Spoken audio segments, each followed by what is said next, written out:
The second book of Moses, called Exodus. Chapter 1. Now these are the names of the children of Israel, which came into Egypt. Every man and his household came with Jacob: Reuben, Simeon, Levi, and Judah, Issachar, Zebulun, and Benjamin, Dan, and Naphtali, Gad, and Asher. And all the souls that came out of the loins of Jacob were 70 souls, for Joseph was in Egypt already. And Joseph died, and all his brethren, and all that generation. And the children of Israel were fruitful, and increased abundantly, and multiplied, and waxed exceeding mighty, and the land was filled with them. Now there arose up a new king over Egypt, which knew not Joseph. And he said unto his people, Behold, the people of the children of Israel are more and mightier than we. Come on, let us deal wisely with them, lest they multiply. And it come to pass that, when there falleth out any war, they join also unto our enemies, and fight against us, and so get them up out of the land. Therefore they did set over them taskmasters to afflict them with their burdens. And they built for Pharaoh treasure cities, Pithom, and Ramses. But the more they afflicted them, the more they multiplied and grew, and they were grieved because of the children of Israel. And the Egyptians made the children of Israel to serve with rigor, and they made their lives bitter with hard bondage, in mortar, and in brick, and in all manner of service in the field. All their service, wherein they made them serve, was with rigor. And the king of Egypt spake to the Hebrew midwives, of which the name of the one was Shiphrah, and the name of the other Pua. And he said, When ye do the office of a midwife to the Hebrew women, and see them upon the stools, if it be a son, then ye shall kill him, but if it be a daughter, then she shall live. But the midwives feared God, and did not as the king of Egypt commanded them, but saved the men children alive. And the king of Egypt called for the midwives, and said unto them, Why have ye done this thing, and have saved the men children alive? And the midwives said unto Pharaoh, Because the Hebrew women are not as the Egyptian women, for they are lively, and are delivered ere the midwives come in unto them. Therefore God dealt well with the midwives, and the people multiplied, and waxed very mighty. And it came to pass, because the midwives feared God, that he made them houses. And Pharaoh charged all his people, saying, Every son that is born ye shall cast into the river, and every daughter ye shall save alive. Chapter 2. And there went a man of the house of Levi, and took to wife a daughter of Levi. And the woman conceived, and bare a son. And when she saw him that he was a goodly child, she hid him 3 months. And when she could not longer hide him, she took for him an ark of bulrushes, and daubed it with slime and with pitch, and put the child therein, and she laid it in the flags by the river's brink. And his sister stood afar off, to wit what would be done to him. And the daughter of Pharaoh came down to wash herself at the river, and her maidens walked along by the river's side. And when she saw the ark among the flags, she sent her maid to fetch it. And when she had opened it, she saw the child, and behold, the babe wept. And she had compassion on him, and said, This is one of the Hebrews' children. Then said his sister to Pharaoh's daughter, Shall I go and call to thee a nurse of the Hebrew women, that she may nurse the child for thee? And Pharaoh's daughter said to her, Go. And the maid went and called the child's mother. And Pharaoh's daughter said unto her, Take this child away, and nurse it for me, and I will give thee thy wages. And the woman took the child, and nursed it. And the child grew, and she brought him unto Pharaoh's daughter, and he became her son. And she called his name Moses, and she said, Because I drew him out of the water. And it came to pass in those days, when Moses was grown, that he went out unto his brethren, and looked on their burdens. And he spied an Egyptian smiting an Hebrew, one of his brethren. And he looked this way and that way, and when he saw that there was no man, he slew the Egyptian, and hid him in the sand. And when he went out the second day, behold, 2 men of the Hebrews strove together, And he said to him that did the wrong, Wherefore smitest thou thy fellow? And he said, Who made thee a prince and a judge over us? Intendest thou to kill me, as thou killedst the Egyptian?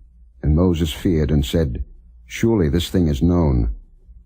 Now when Pharaoh heard this thing, he sought to slay Moses. But Moses fled from the face of Pharaoh, and dwelt in the land of Midian, and he sat down by a well. Now the priest of Midian had 7 daughters, and they came and drew water, and filled the troughs to water their father's flock. And the shepherds came and drove them away. But Moses stood up and helped them, and watered their flock. And when they came to Reuel their father, he said, How is it that ye are come so soon today? And they said, An Egyptian delivered us out of the hand of the shepherds, and also drew water enough for us, and watered the flock.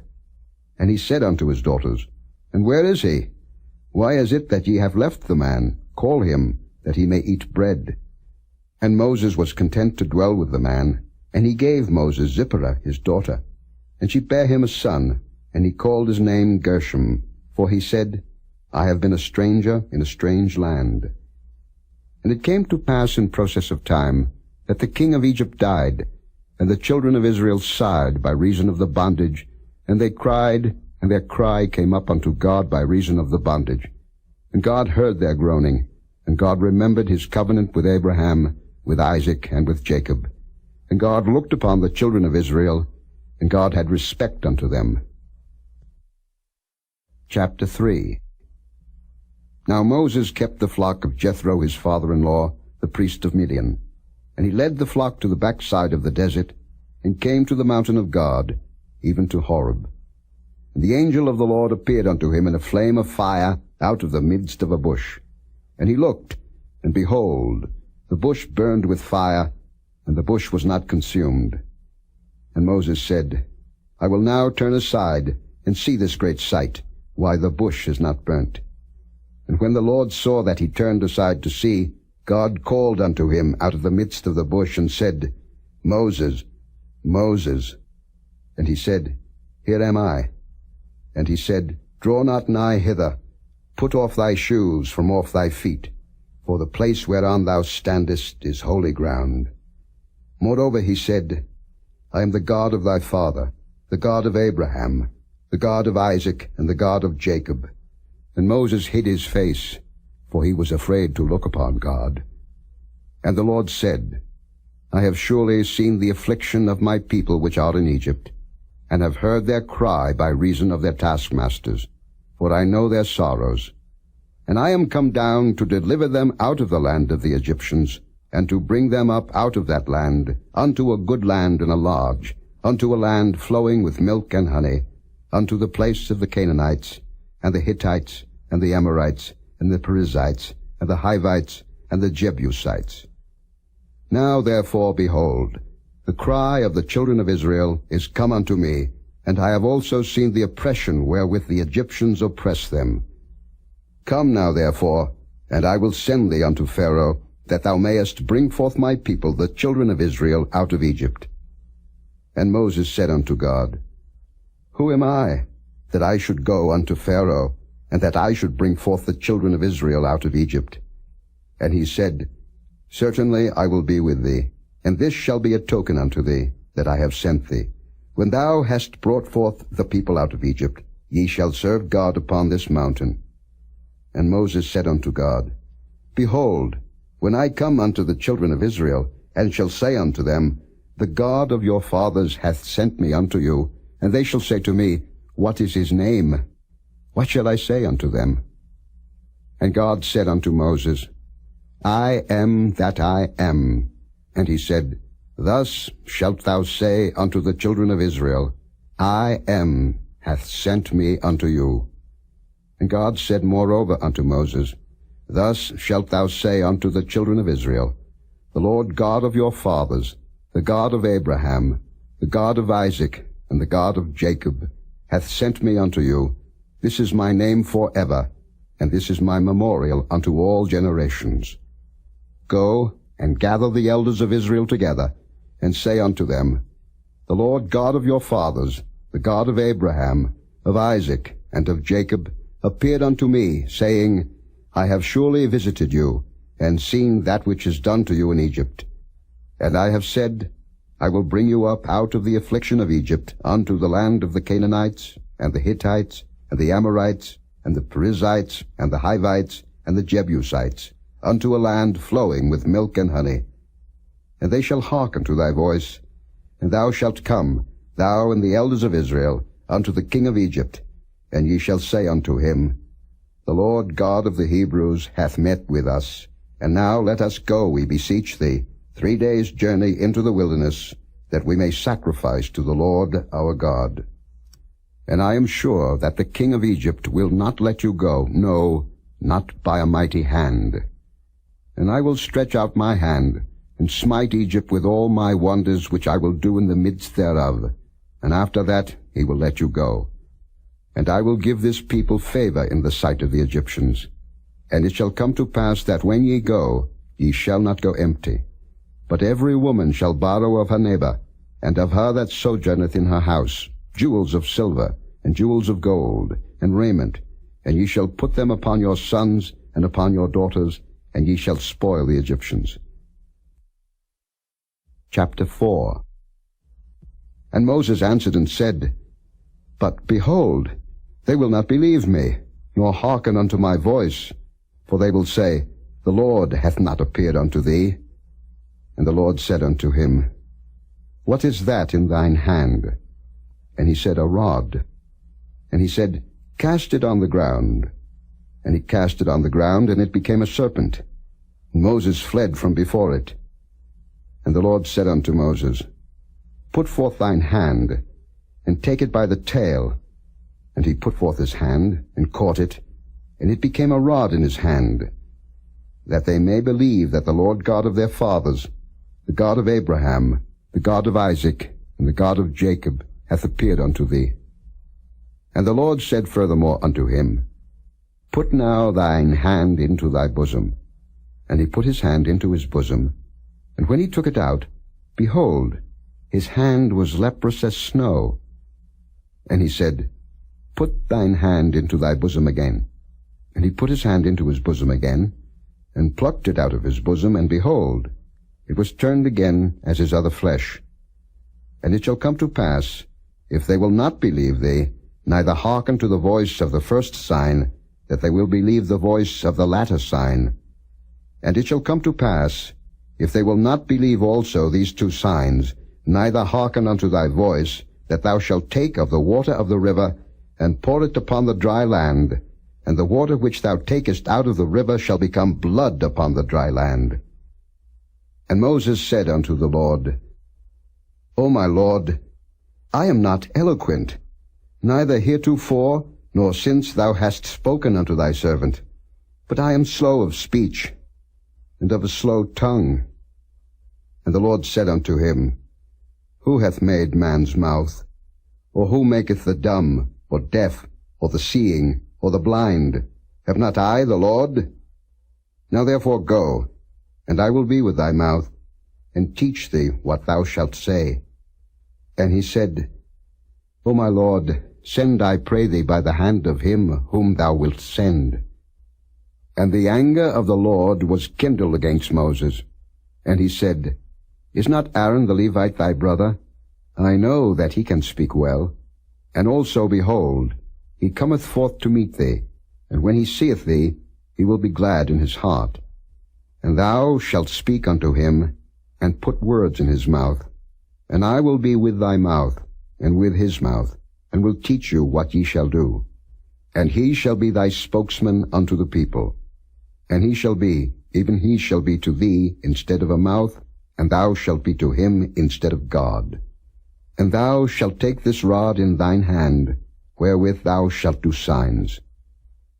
And Moses went and returned to Jethro his father-in-law, and said unto him, Let me go, I pray thee, and return unto my brethren which are in Egypt, and see whether they be yet alive.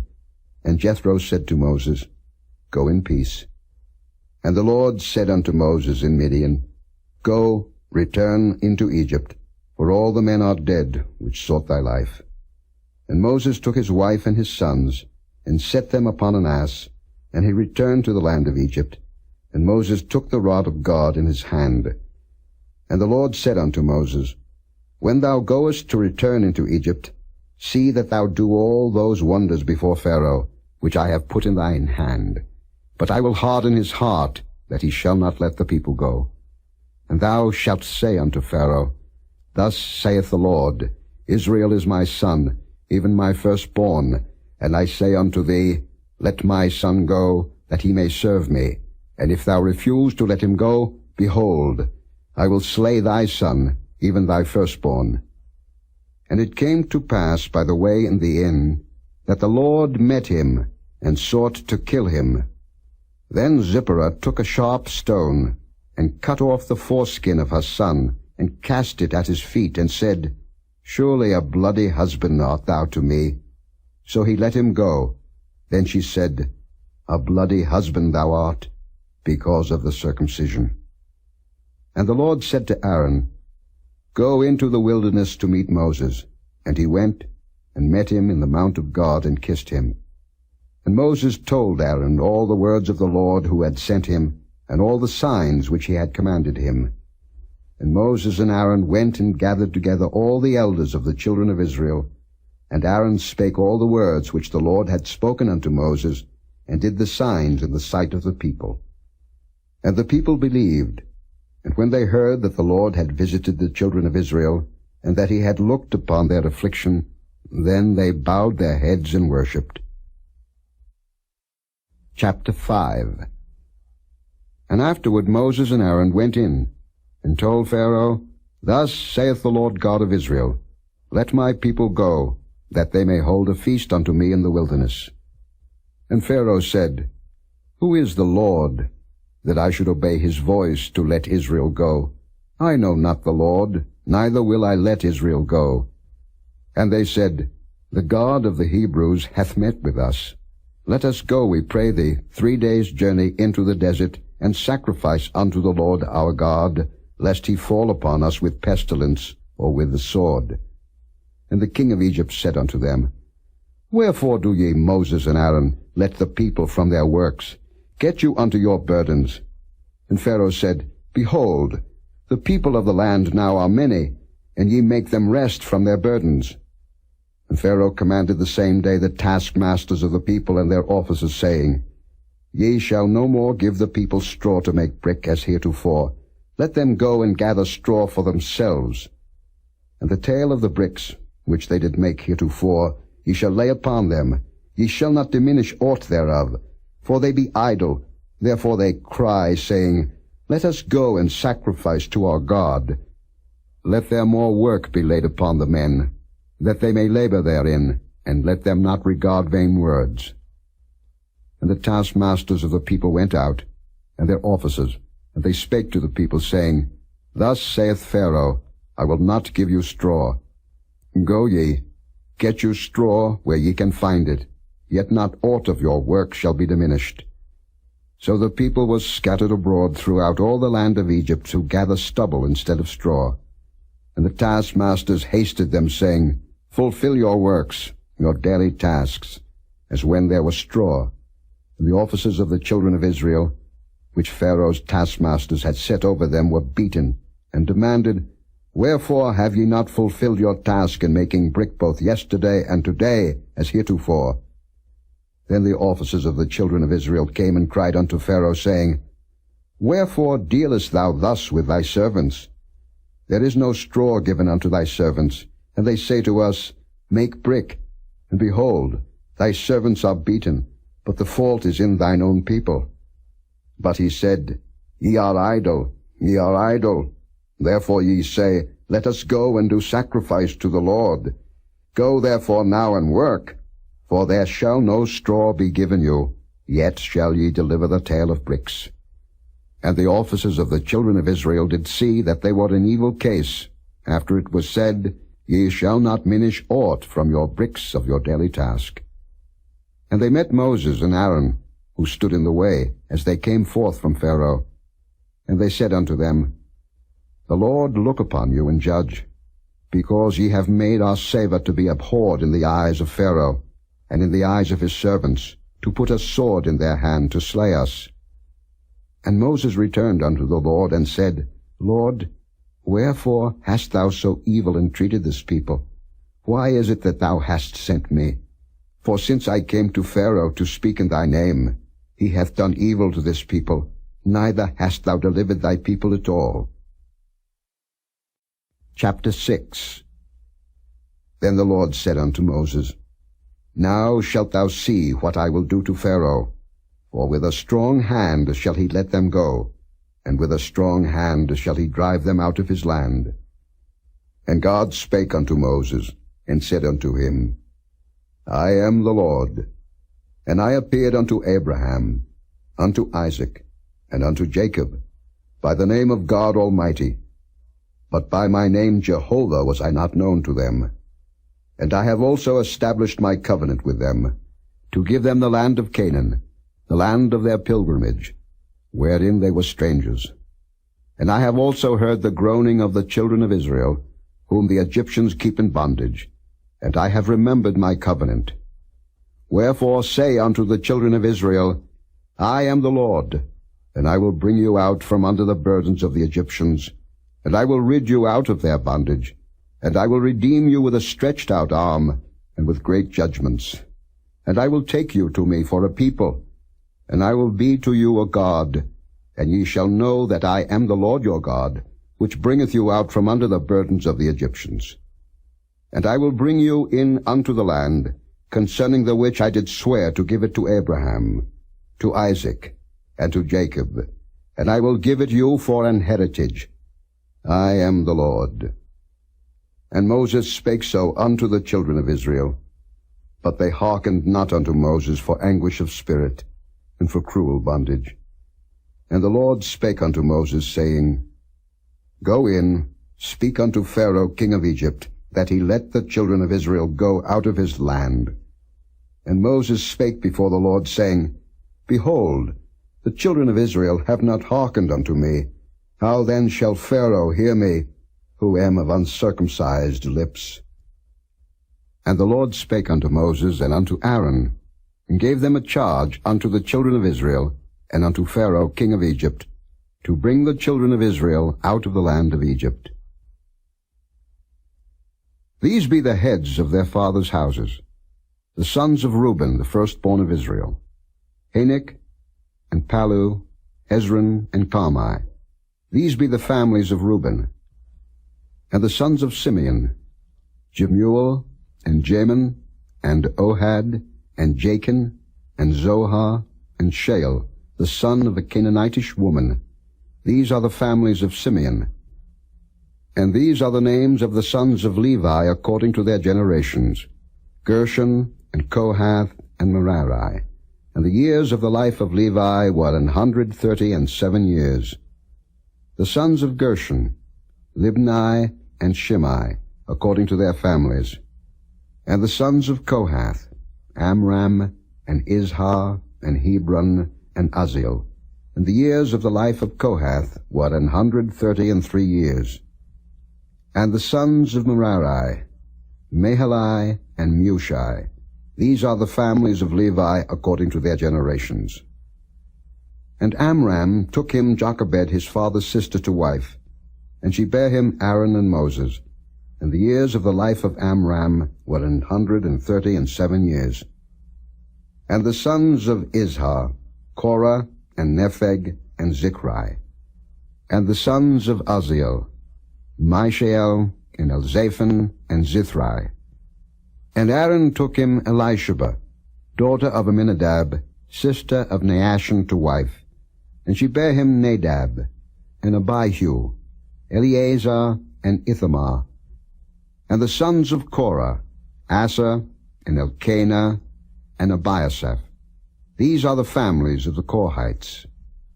And Eleazar, Aaron's son, took him one of the daughters of Putiel to wife, and she bare him Phinehas. These are the heads of the fathers of the Levites according to their families. These are that Aaron and Moses, to whom the Lord said, Bring out the children of Israel from the land of Egypt according to their armies. These are they which spake to Pharaoh king of Egypt, to bring out the children of Israel from Egypt. These are that Moses and Aaron. And it came to pass on the day when the Lord spake unto Moses in the land of Egypt, that the Lord spake unto Moses, saying, I am the Lord. Speak thou unto Pharaoh king of Egypt all that I say unto thee. And Moses said before the Lord, Behold, I am of uncircumcised lips, and how shall Pharaoh hearken unto me? Chapter 7. And the Lord said unto Moses, See, I have made thee a god to Pharaoh, and Aaron thy brother shall be thy prophet. Thou shalt speak all that I command thee, and Aaron thy brother shall speak unto Pharaoh, that he send the children of Israel out of his land. And I will harden Pharaoh's heart, and multiply my signs and my wonders in the land of Egypt. But Pharaoh shall not hearken unto you, that I may lay my hand upon Egypt, and bring forth mine armies, and my people the children of Israel, out of the land of Egypt by great judgments. And the Egyptians shall know that I am the Lord, when I stretch forth mine hand upon Egypt, and bring out the children of Israel from among them. And Moses and Aaron did as the Lord commanded them, so did they. And Moses was 80 years old, and Aaron 83 years old, when they spake unto Pharaoh. And the Lord spake unto Moses and unto Aaron, saying, When Pharaoh shall speak unto you, saying, Show a miracle for you, then thou shalt say unto Aaron, Take thy rod, and cast it before Pharaoh, and it shall become a serpent. And Moses and Aaron went in unto Pharaoh, and they did so as the Lord had commanded. And Aaron cast down his rod before Pharaoh, and before his servants, and it became a serpent. Then Pharaoh also called the wise men and the sorcerers. Now the magicians of Egypt, they also did in like manner with their enchantments. For they cast down every man his rod, and they became serpents. But Aaron's rod swallowed up their rods. And he hardened Pharaoh's heart, that he hearkened not unto them, as the Lord had said. And the Lord said unto Moses, Pharaoh's heart is hardened. He refuseth to let the people go. Get thee unto Pharaoh in the morning. Lo, he goeth out unto the water, and thou shalt stand by the river's brink against he come, and the rod which was turned to a serpent shalt thou take in thine hand.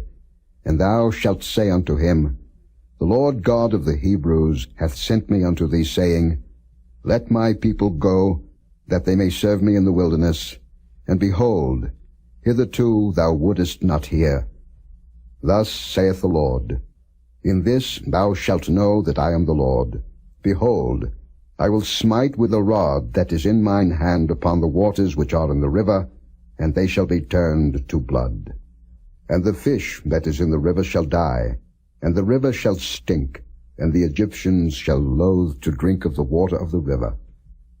And the Lord spake unto Moses, Say unto Aaron, Take thy rod, and stretch out thine hand upon the waters of Egypt, upon their streams, upon their rivers, and upon their ponds, and upon all their pools of water, that they may become blood, and that there may be blood throughout all the land of Egypt, both in vessels of wood and in vessels of stone.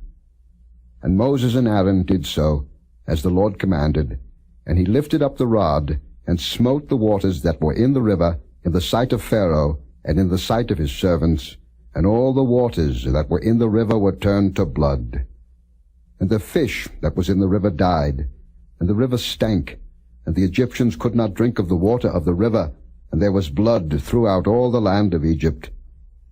And the magicians of Egypt did so with their enchantments. And Pharaoh's heart was hardened, neither did he hearken unto them, as the Lord had said. And Pharaoh turned and went into his house, neither did he set his heart to this also.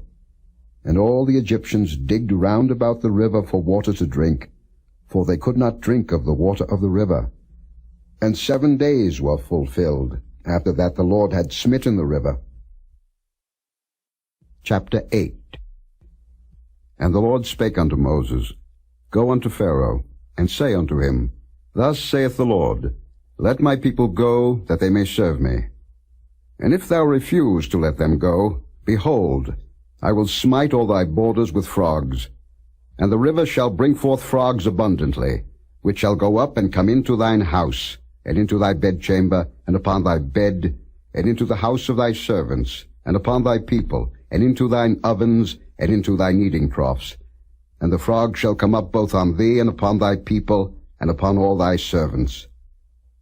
And the Lord spake unto Moses, Say unto Aaron, Stretch forth thine hand with thy rod over the streams, over the rivers, and over the ponds, and cause frogs to come up upon the land of Egypt. And Aaron stretched out his hand over the waters of Egypt, and the frogs came up, and covered the land of Egypt. And the magicians did so with their enchantments, and brought up frogs upon the land of Egypt.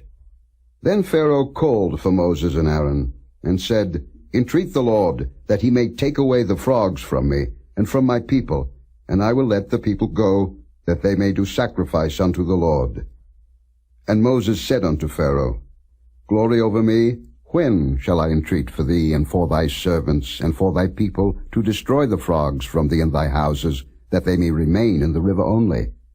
And he said, Tomorrow.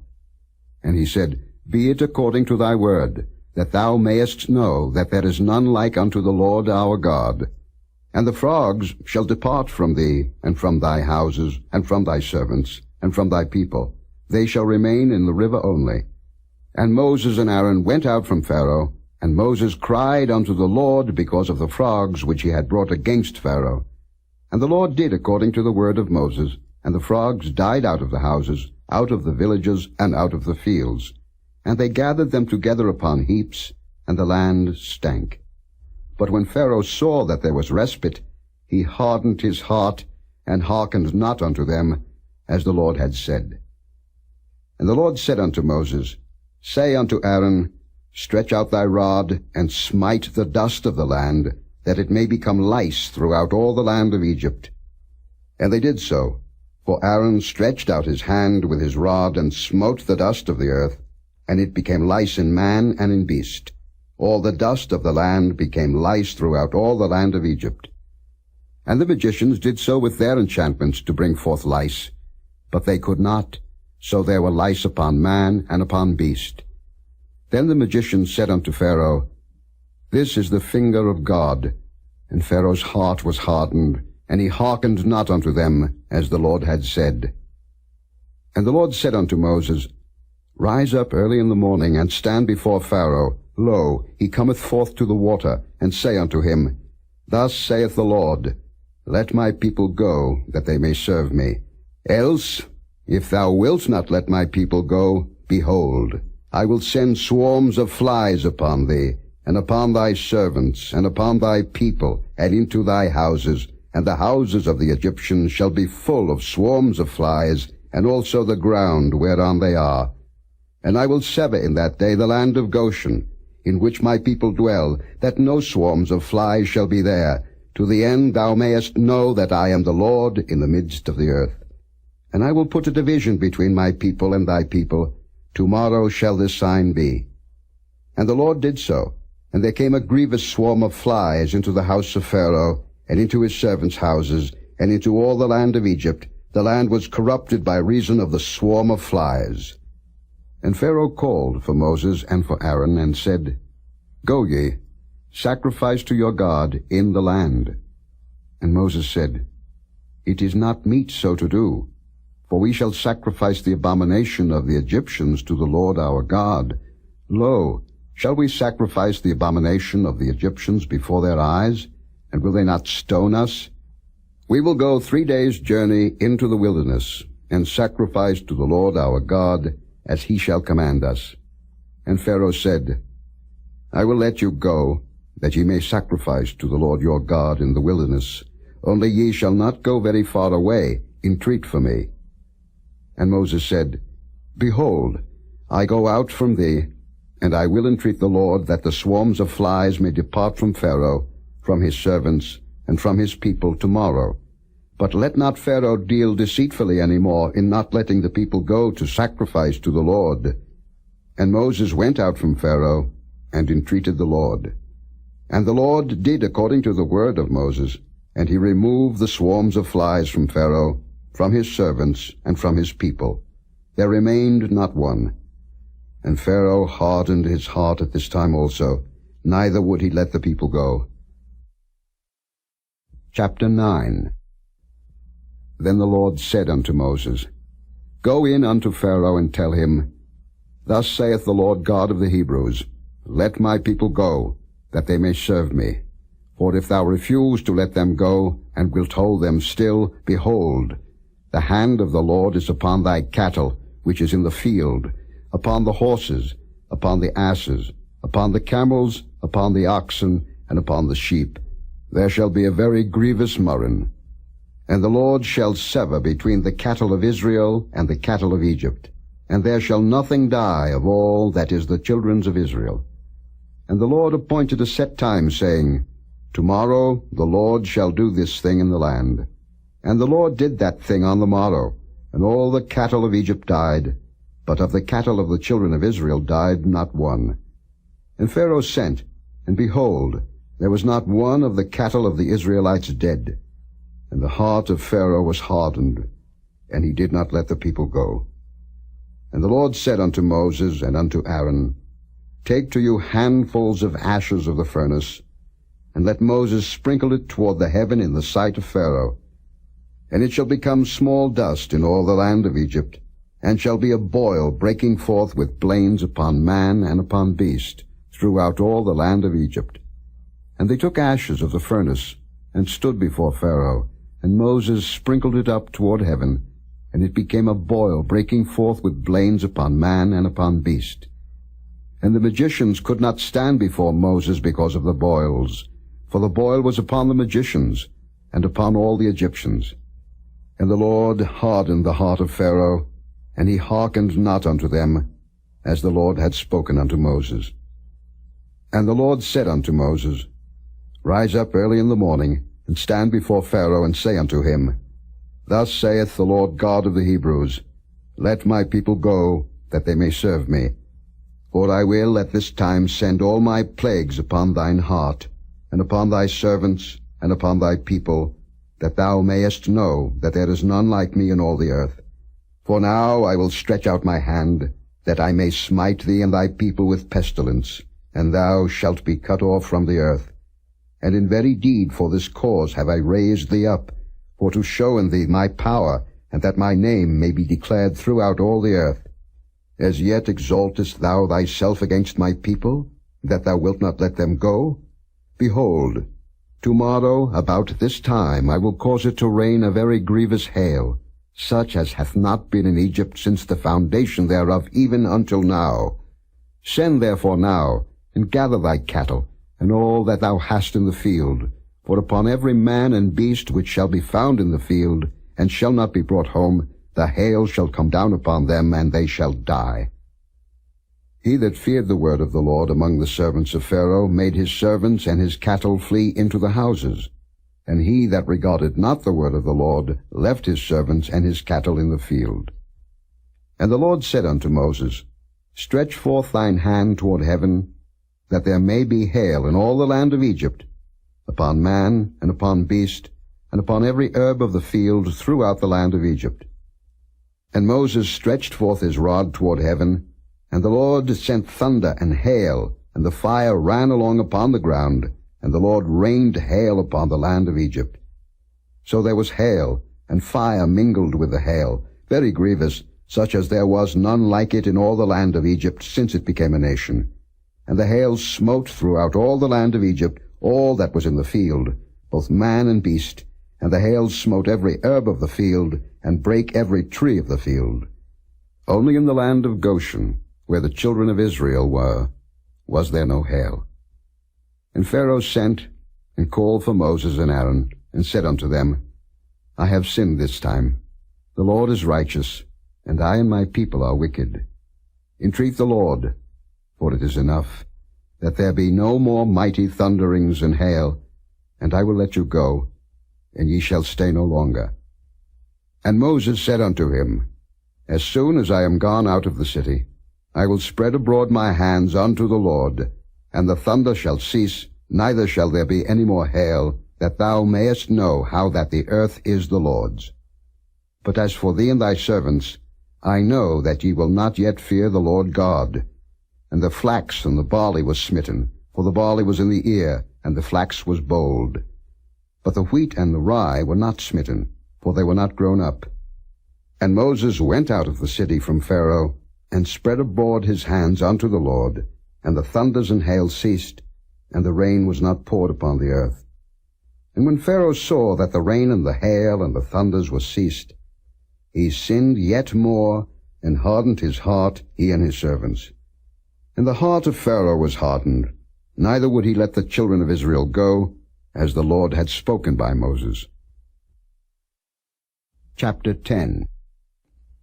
And the Lord said unto Moses, Go in unto Pharaoh, for I have hardened his heart, and the heart of his servants, that I might show these my signs before him, and that thou mayest tell in the ears of thy son, and of thy son's son, what things I have wrought in Egypt, and my signs which I have done among them, that ye may know how that I am the Lord.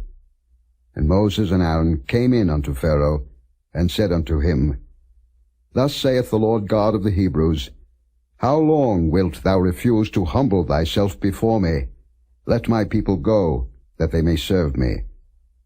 Else, if thou refuse to let my people go, behold, tomorrow will I bring the locust into thy coast, and they shall cover the face of the earth, that one cannot be able to see the earth, and they shall eat the residue of that which is escaped, which remaineth unto you from the hail, and shall eat every tree which groweth for you out of the field.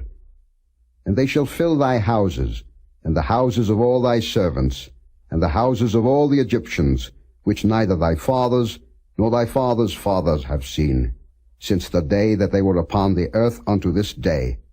And he turned himself, and went out from Pharaoh.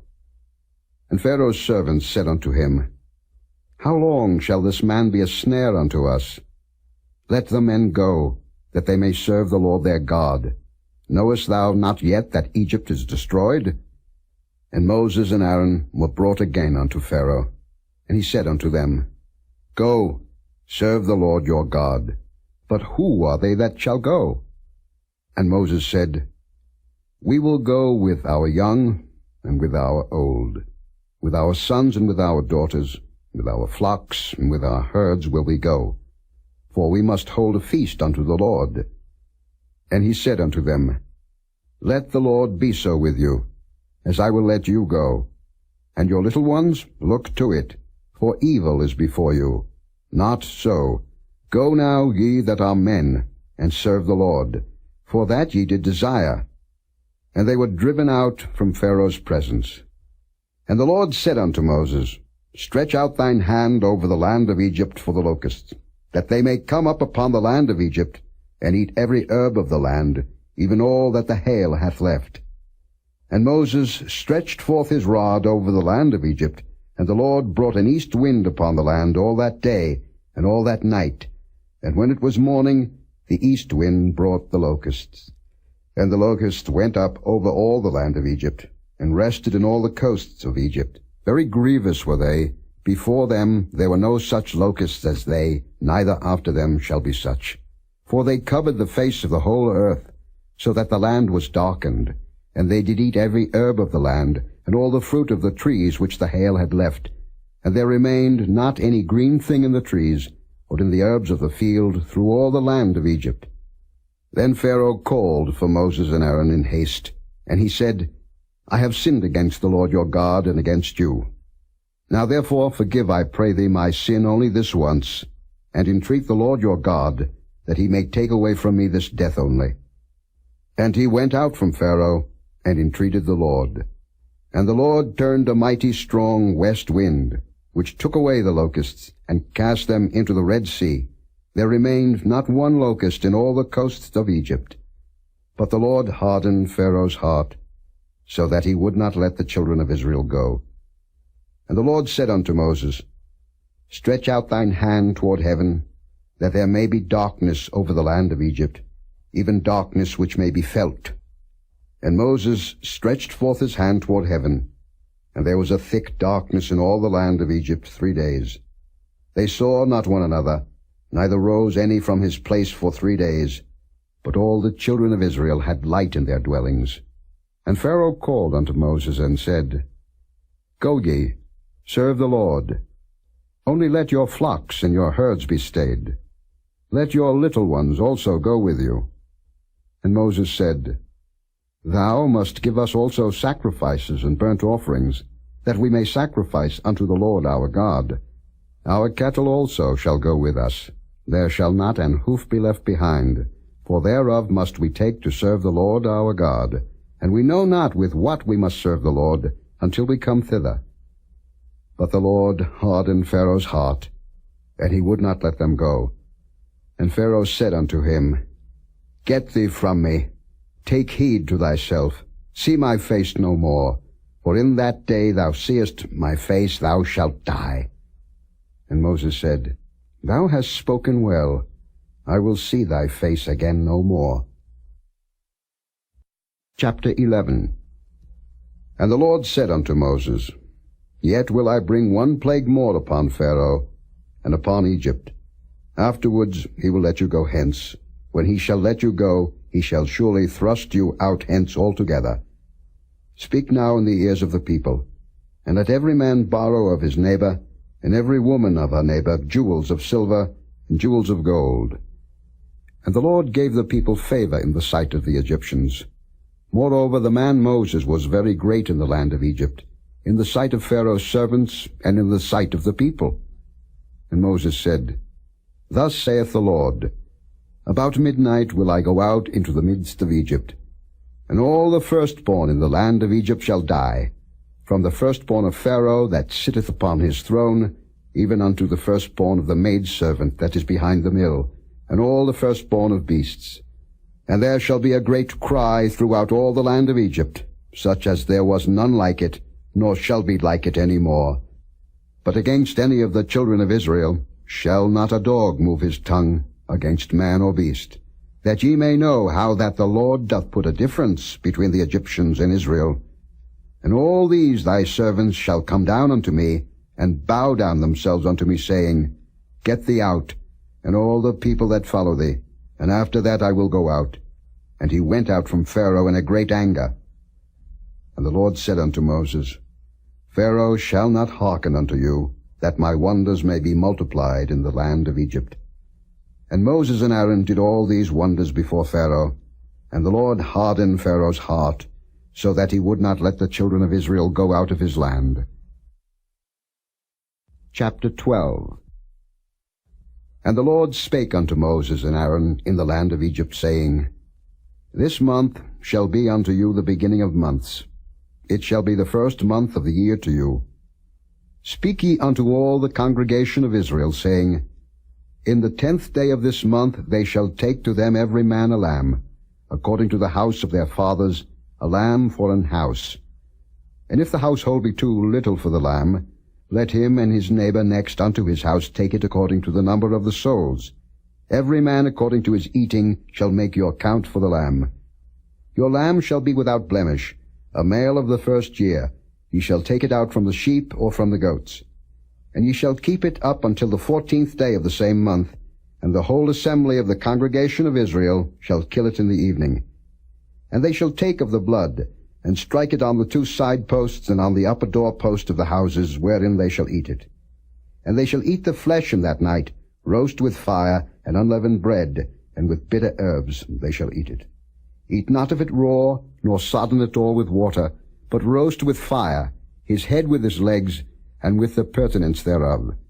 And ye shall let nothing of it remain until the morning, and that which remaineth of it until the morning ye shall burn with fire.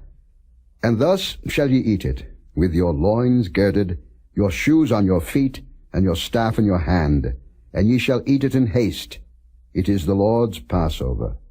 For I will pass through the land of Egypt this night, and will smite all the firstborn in the land of Egypt, both man and beast, and against all the gods of Egypt I will execute judgment.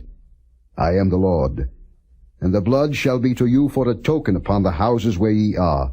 And when I see the blood, I will pass over you, and the plague shall not be upon you to destroy you, when I smite the land of Egypt.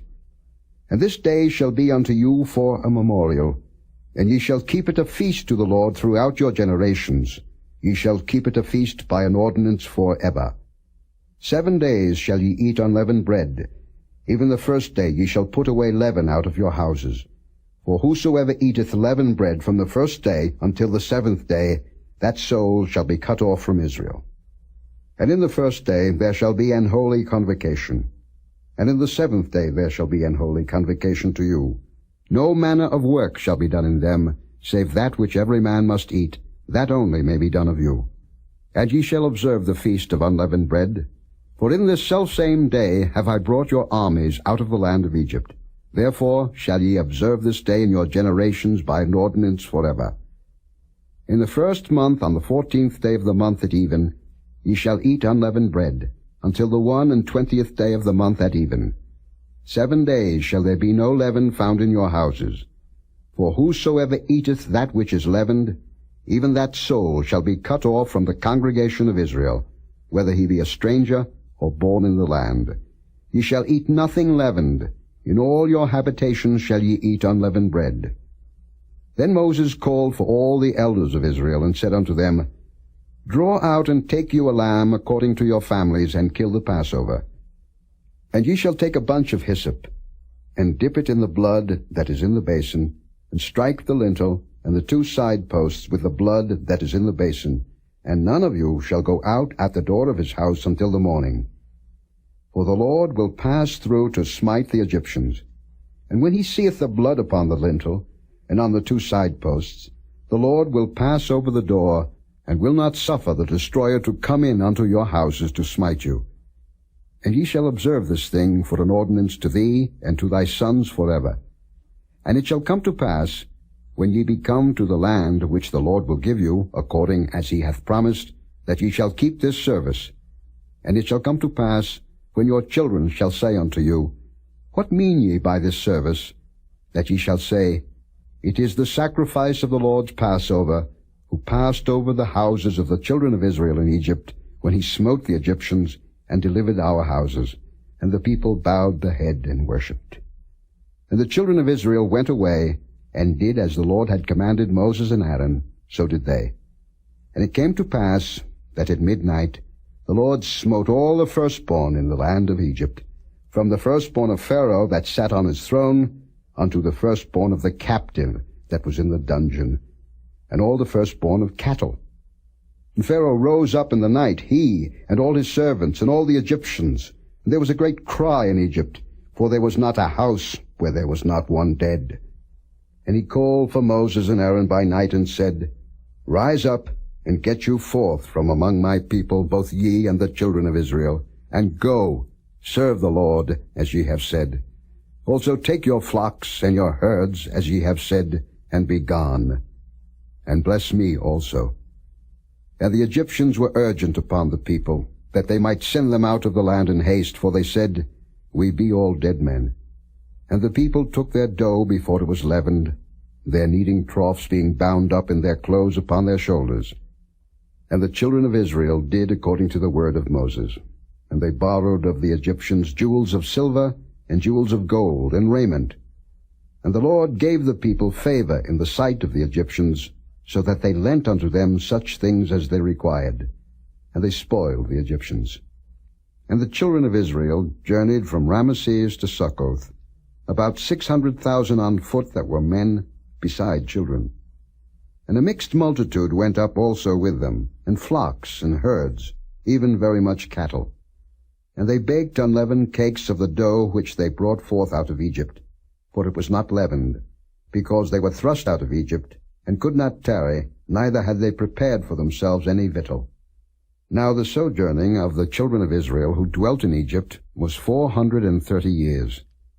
And it came to pass at the end of the 430 years, even the selfsame day it came to pass, that all the hosts of the Lord went out from the land of Egypt. It is a night to be much observed unto the Lord for bringing them out from the land of Egypt. This is that night of the Lord to be observed of all the children of Israel in their generations. And the Lord said unto Moses and Aaron, This is the ordinance of the Passover. There shall no stranger eat thereof, but every man's servant that is bought for money, when thou hast circumcised him, then shall he eat thereof. A foreigner and an hired servant shall not eat thereof. In one house shall it be eaten. Thou shalt not carry forth aught of the flesh abroad out of the house, neither shall ye break a bone thereof. All the congregation of Israel shall keep it. And when a stranger shall sojourn with thee, and will keep the Passover to the Lord, let all his males be circumcised, and then let him come near and keep it. And he shall be as one that is born in the land, for no uncircumcised person shall eat thereof. One law shall be to him that is homeborn, and unto the stranger that sojourneth among you. Thus did all the children of Israel, as the Lord commanded Moses and Aaron, so did they. And it came to pass the selfsame day, that the Lord did bring the children of Israel out of the land of Egypt by their armies. Chapter 13. And the Lord spake unto Moses, saying, Sanctify unto me all the firstborn, whatsoever openeth the womb among the children of Israel, both of man and of beast, it is mine. And Moses said unto the people, Remember this day, in which ye came out from Egypt, out of the house of bondage. For by strength of hand the Lord brought you out from this place. There shall no leavened bread be eaten. This day came ye out in the month Abib.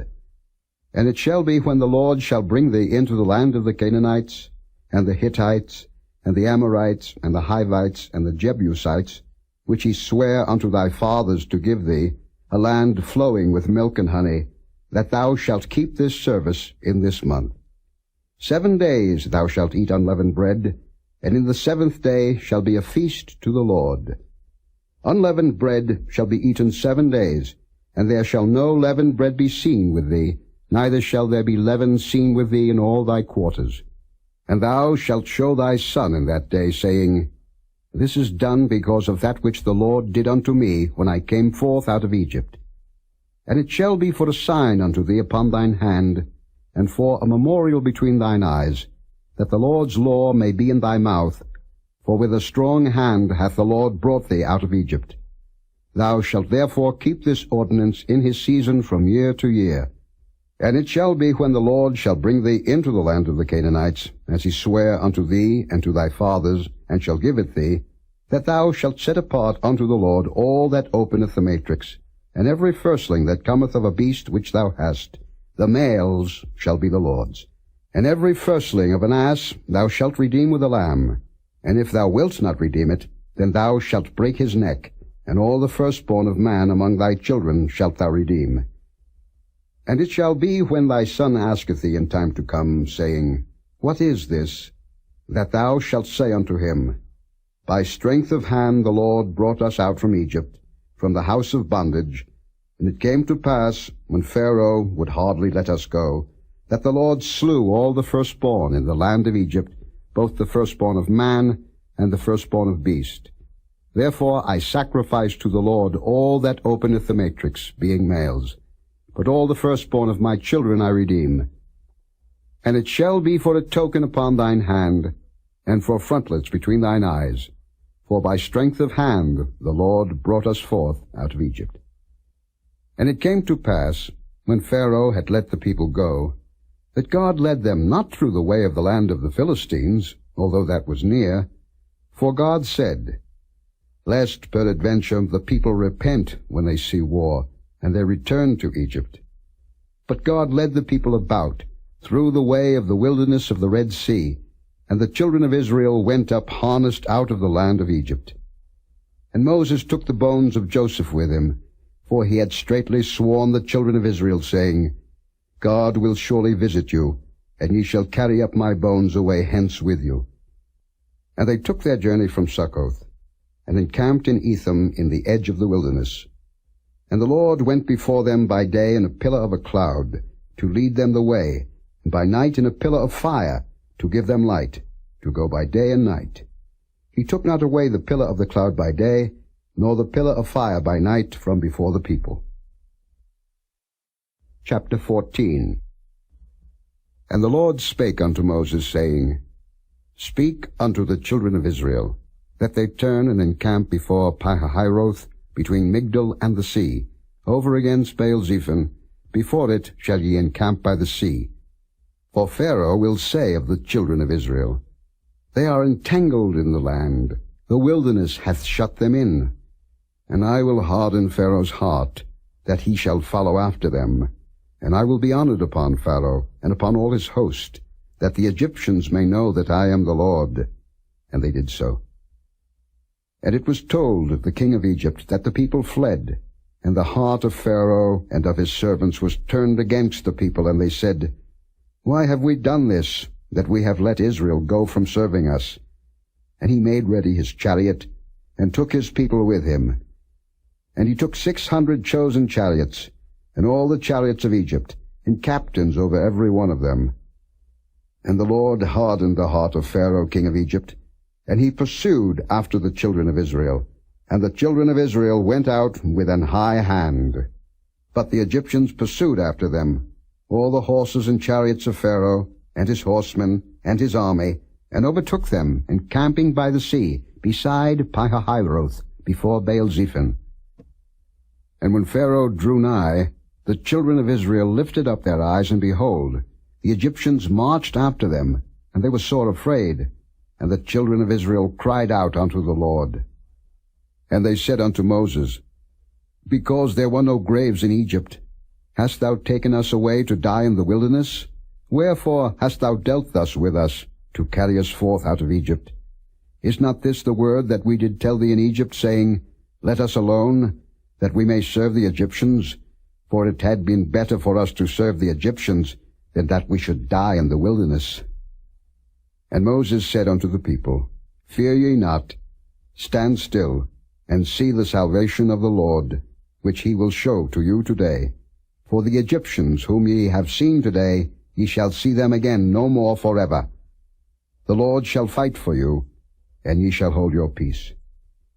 And the Lord said unto Moses, Wherefore criest thou unto me? Speak unto the children of Israel, that they go forward. But lift thou up thy rod, and stretch out thine hand over the sea, and divide it. And the children of Israel shall go on dry ground through the midst of the sea. And I, behold, I will harden the hearts of the Egyptians, and they shall follow them. And I will get me honor upon Pharaoh, and upon all his host, upon his chariots, and upon his horsemen. And the Egyptians shall know that I am the Lord, when I have gotten me honor upon Pharaoh, upon his chariots, and upon his horsemen. And the angel of God, which went before the camp of Israel, removed and went behind them, and the pillar of the cloud went from before their face, and stood behind them. And it came between the camp of the Egyptians and the camp of Israel, and it was a cloud and darkness to them, but it gave light by night to these, so that the one came not near the other all the night. And Moses stretched out his hand over the sea, and the Lord caused the sea to go back by a strong east wind all that night, and made the sea dry land, and the waters were divided. And the children of Israel went into the midst of the sea upon the dry ground, and the waters were a wall unto them on their right hand and on their left. And the Egyptians pursued, and went in after them to the midst of the sea, even all Pharaoh's horses, his chariots, and his horsemen. And it came to pass that in the morning watch the Lord looked unto the host of the Egyptians through the pillar of fire and of the cloud, and troubled the host of the Egyptians, and took off their chariot wheels, that they drave them heavily, so that the Egyptians said, Let us flee from the face of Israel, for the Lord fighteth for them against the Egyptians. And the Lord said unto Moses, Stretch out thine hand over the sea, that the waters may come again upon the Egyptians, upon their chariots, and upon their horsemen. And Moses stretched forth his hand over the sea, and the sea returned to his strength when the morning appeared, and the Egyptians fled against it, and the Lord overthrew the Egyptians in the midst of the sea. And the waters returned, and covered the chariots, and the horsemen, and all the host of Pharaoh that came into the sea after them. There remained not so much as one of them. But the children of Israel walked upon dry land in the midst of the sea, and the waters were a wall unto them on their right hand and on their left. Thus the Lord saved Israel that day out of the hand of the Egyptians. And Israel saw the Egyptians dead upon the seashore. And Israel saw that great work which the Lord did upon the Egyptians. And the people feared the Lord, and believed the Lord and his servant Moses. Chapter 15. Then sang Moses and the children of Israel this song unto the Lord, and spake, saying, I will sing unto the Lord, for he hath triumphed gloriously. The horse and his rider hath he thrown into the sea. The Lord is my strength and song, and he is become my salvation. He is my God, and I will prepare him an habitation, my father's God, and I will exalt him. The Lord is a man of war, the Lord is his name. Pharaoh's chariots and his host hath he cast into the sea. His chosen captains also are drowned in the Red Sea. The depths have covered them, they sank into the bottom as a stone. Thy right hand, O Lord, is become glorious in power. Thy right hand, O Lord, hath dashed in pieces the enemy. And in the greatness of thine excellency thou hast overthrown them that rose up against thee. Thou sentest forth thy wrath, which consumed them as stubble. And with the blast of thy nostrils the waters were gathered together. The floods stood upright as an heap, and the depths were congealed in the heart of the sea. The enemy said, I will pursue, I will overtake, I will divide the spoil, my lust shall be satisfied upon them. I will draw my sword, my hand shall destroy them. Thou didst blow with thy wind, the sea covered them, they sank as lead in the mighty waters. Who is like unto thee, O Lord, among the gods? Who is like thee, glorious in holiness, fearful in praises, doing wonders? Thou stretchedst out thy right hand, the earth swallowed them. Thou in thy mercy hast led forth the people which thou hast redeemed. Thou hast guided them in thy strength unto thy holy habitation. The people shall hear and be afraid. Sorrow shall take hold on the inhabitants of Palestina. Then the dukes of Edom shall be amazed. The mighty men of Moab, trembling, shall take hold upon them. All the inhabitants of Canaan shall melt away. Fear and dread shall fall upon them. By the greatness of thine arm they shall be as still as a stone, till thy people pass over, O Lord, till the people pass over, which thou hast purchased. Thou shalt bring them in, and plant them in the mountain of thine inheritance, in the place, O Lord, which thou hast made for thee to dwell in the sanctuary, O Lord, which thy hands have established. The Lord shall reign for ever and ever. For the horse of Pharaoh went in with his chariots, and with his horsemen into the sea, and the Lord brought again the waters of the sea upon them.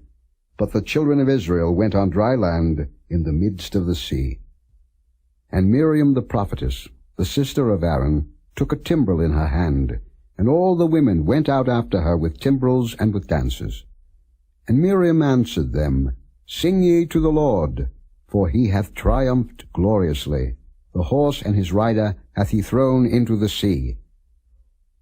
So Moses brought Israel from the Red Sea, and they went out into the wilderness of Shur, and they went 3 days in the wilderness and found no water. And when they came to Marah, they could not drink of the waters of Marah, for they were bitter. Therefore the name of it was called Marah. And the people murmured against Moses, saying, What shall we drink? And he cried unto the Lord. And the Lord showed him a tree, which when he had cast into the waters were made sweet. There he made for them a statute and an ordinance, and there he proved them, and said, If thou wilt diligently hearken to the voice of the Lord thy God, and wilt do that which is right in his sight, and wilt give ear to his commandments, and keep all his statutes, I will put none of these diseases upon thee, which I have brought upon the Egyptians. For I am the Lord that healeth thee. And they came to Elim, where were 12 wells of water, and 70 palm trees, and they encamped there by the waters. Chapter 16. And they took their journey from Elim, and all the congregation of the children of Israel came into the wilderness of Sin, which is between Elim and Sinai, on the 15th day of the 2nd month, after their departing out of the land of Egypt. And the whole congregation of the children of Israel murmured against Moses and Aaron in the wilderness. And the children of Israel said unto them, Would to God we had died by the hand of the Lord in the land of Egypt, when we sat by the flesh pots, and when we did eat bread to the full, for ye have brought us forth into this wilderness to kill this whole assembly with hunger. Then said the Lord unto Moses, Behold, I will rain bread from heaven for you, and the people shall go out and gather a certain rate every day, that I may prove them, whether they will walk in my law or no. And it shall come to pass, that on the 6th day they shall prepare that which they bring in, and it shall be twice as much as they gather daily. And Moses and Aaron said unto all the children of Israel, At even, then ye shall know that the Lord hath brought you out from the land of Egypt. And in the morning, then ye shall see the glory of the Lord, for that he heareth your murmurings against the Lord. And what are we, that ye murmur against us? And Moses said, This shall be, when the Lord shall give you in the evening flesh to eat, and in the morning bread to the full, for that the Lord heareth your murmurings which ye murmur against him. And what are we? Your murmurings are not against us, but against the Lord. And Moses spake unto Aaron, Say unto all the congregation of the children of Israel, Come near before the Lord, for he hath heard your murmurings. And it came to pass, as Aaron spake unto the whole congregation of the children of Israel, that they looked toward the wilderness, and behold, the glory of the Lord appeared in the cloud. And the Lord spake unto Moses, saying, I have heard the murmurings of the children of Israel. Speak unto them, saying, At even ye shall eat flesh, and in the morning ye shall be filled with bread, and ye shall know that I am the Lord your God. And it came to pass, that at even the quails came up, and covered the camp, and in the morning the dew lay round about the host. And when the dew that lay was gone up, behold, upon the face of the wilderness there lay a small round thing, as small as the hoarfrost on the ground. And when the children of Israel saw it, they said one to another, It is manna, for they wist not what it was. And Moses said unto them, This is the bread which the Lord hath given you to eat. This is the thing which the Lord hath commanded. Gather of it every man according to his eating, an omer for every man, according to the number of your persons. Take ye every man for them which are in his tents. And the children of Israel did so, and gathered, some more, some less. And when they did meet it with an omer, he that gathered much had nothing over, and he that gathered little had no lack. They gathered every man according to his eating. And Moses said, Let no man leave of it till the morning. Notwithstanding, they hearkened not unto Moses, but some of them left of it until the morning, and it bred worms, and stank. And Moses was wroth with them. And they gathered it every morning, every man according to his eating, and when the sun waxed hot, it melted. And it came to pass that on the 6th day they gathered twice as much bread, 2 omers for one man, and all the rulers of the congregation came and told Moses. And he said unto them, This is that which the Lord hath said, Tomorrow is the rest of the holy Sabbath unto the Lord. Bake that which ye will bake today, and seethe that ye will seethe, and that which remaineth over lay up for you to be kept until the morning. And they laid it up till the morning, as Moses bade, and it did not stink, neither was there any worm therein. And Moses said, Eat that today, for today is a Sabbath unto the Lord. Today ye shall not find it in the field. 6 days ye shall gather it, but on the 7th day, which is the Sabbath, in it there shall be none. And it came to pass that there went out some of the people on the 7th day for to gather, and they found none. And the Lord said unto Moses, How long refuse ye to keep my commandments and my laws? See, for that the Lord hath given you the Sabbath. Therefore he giveth you on the 6th day the bread of 2 days. Abide ye every man in his place, let no man go out of his place on the 7th day. So the people rested on the 7th day. And the house of Israel called the name thereof manna, and it was like coriander seed, white, and the taste of it was like wafers made with honey. And Moses said, This is the thing which the Lord commandeth. Fill an omer of it to be kept for your generations, that they may see the bread wherewith I have fed you in the wilderness, when I brought you forth from the land of Egypt. And Moses said unto Aaron, Take a pot, and put an omer full of manna therein, and lay it up before the Lord to be kept for your generations. As the Lord commanded Moses, So Aaron laid it up before the testimony to be kept. And the children of Israel did eat manna 40 years, until they came to a land inhabited. They did eat manna until they came unto the borders of the land of Canaan. Now an omer is the 10th part of an ephah. Chapter 17.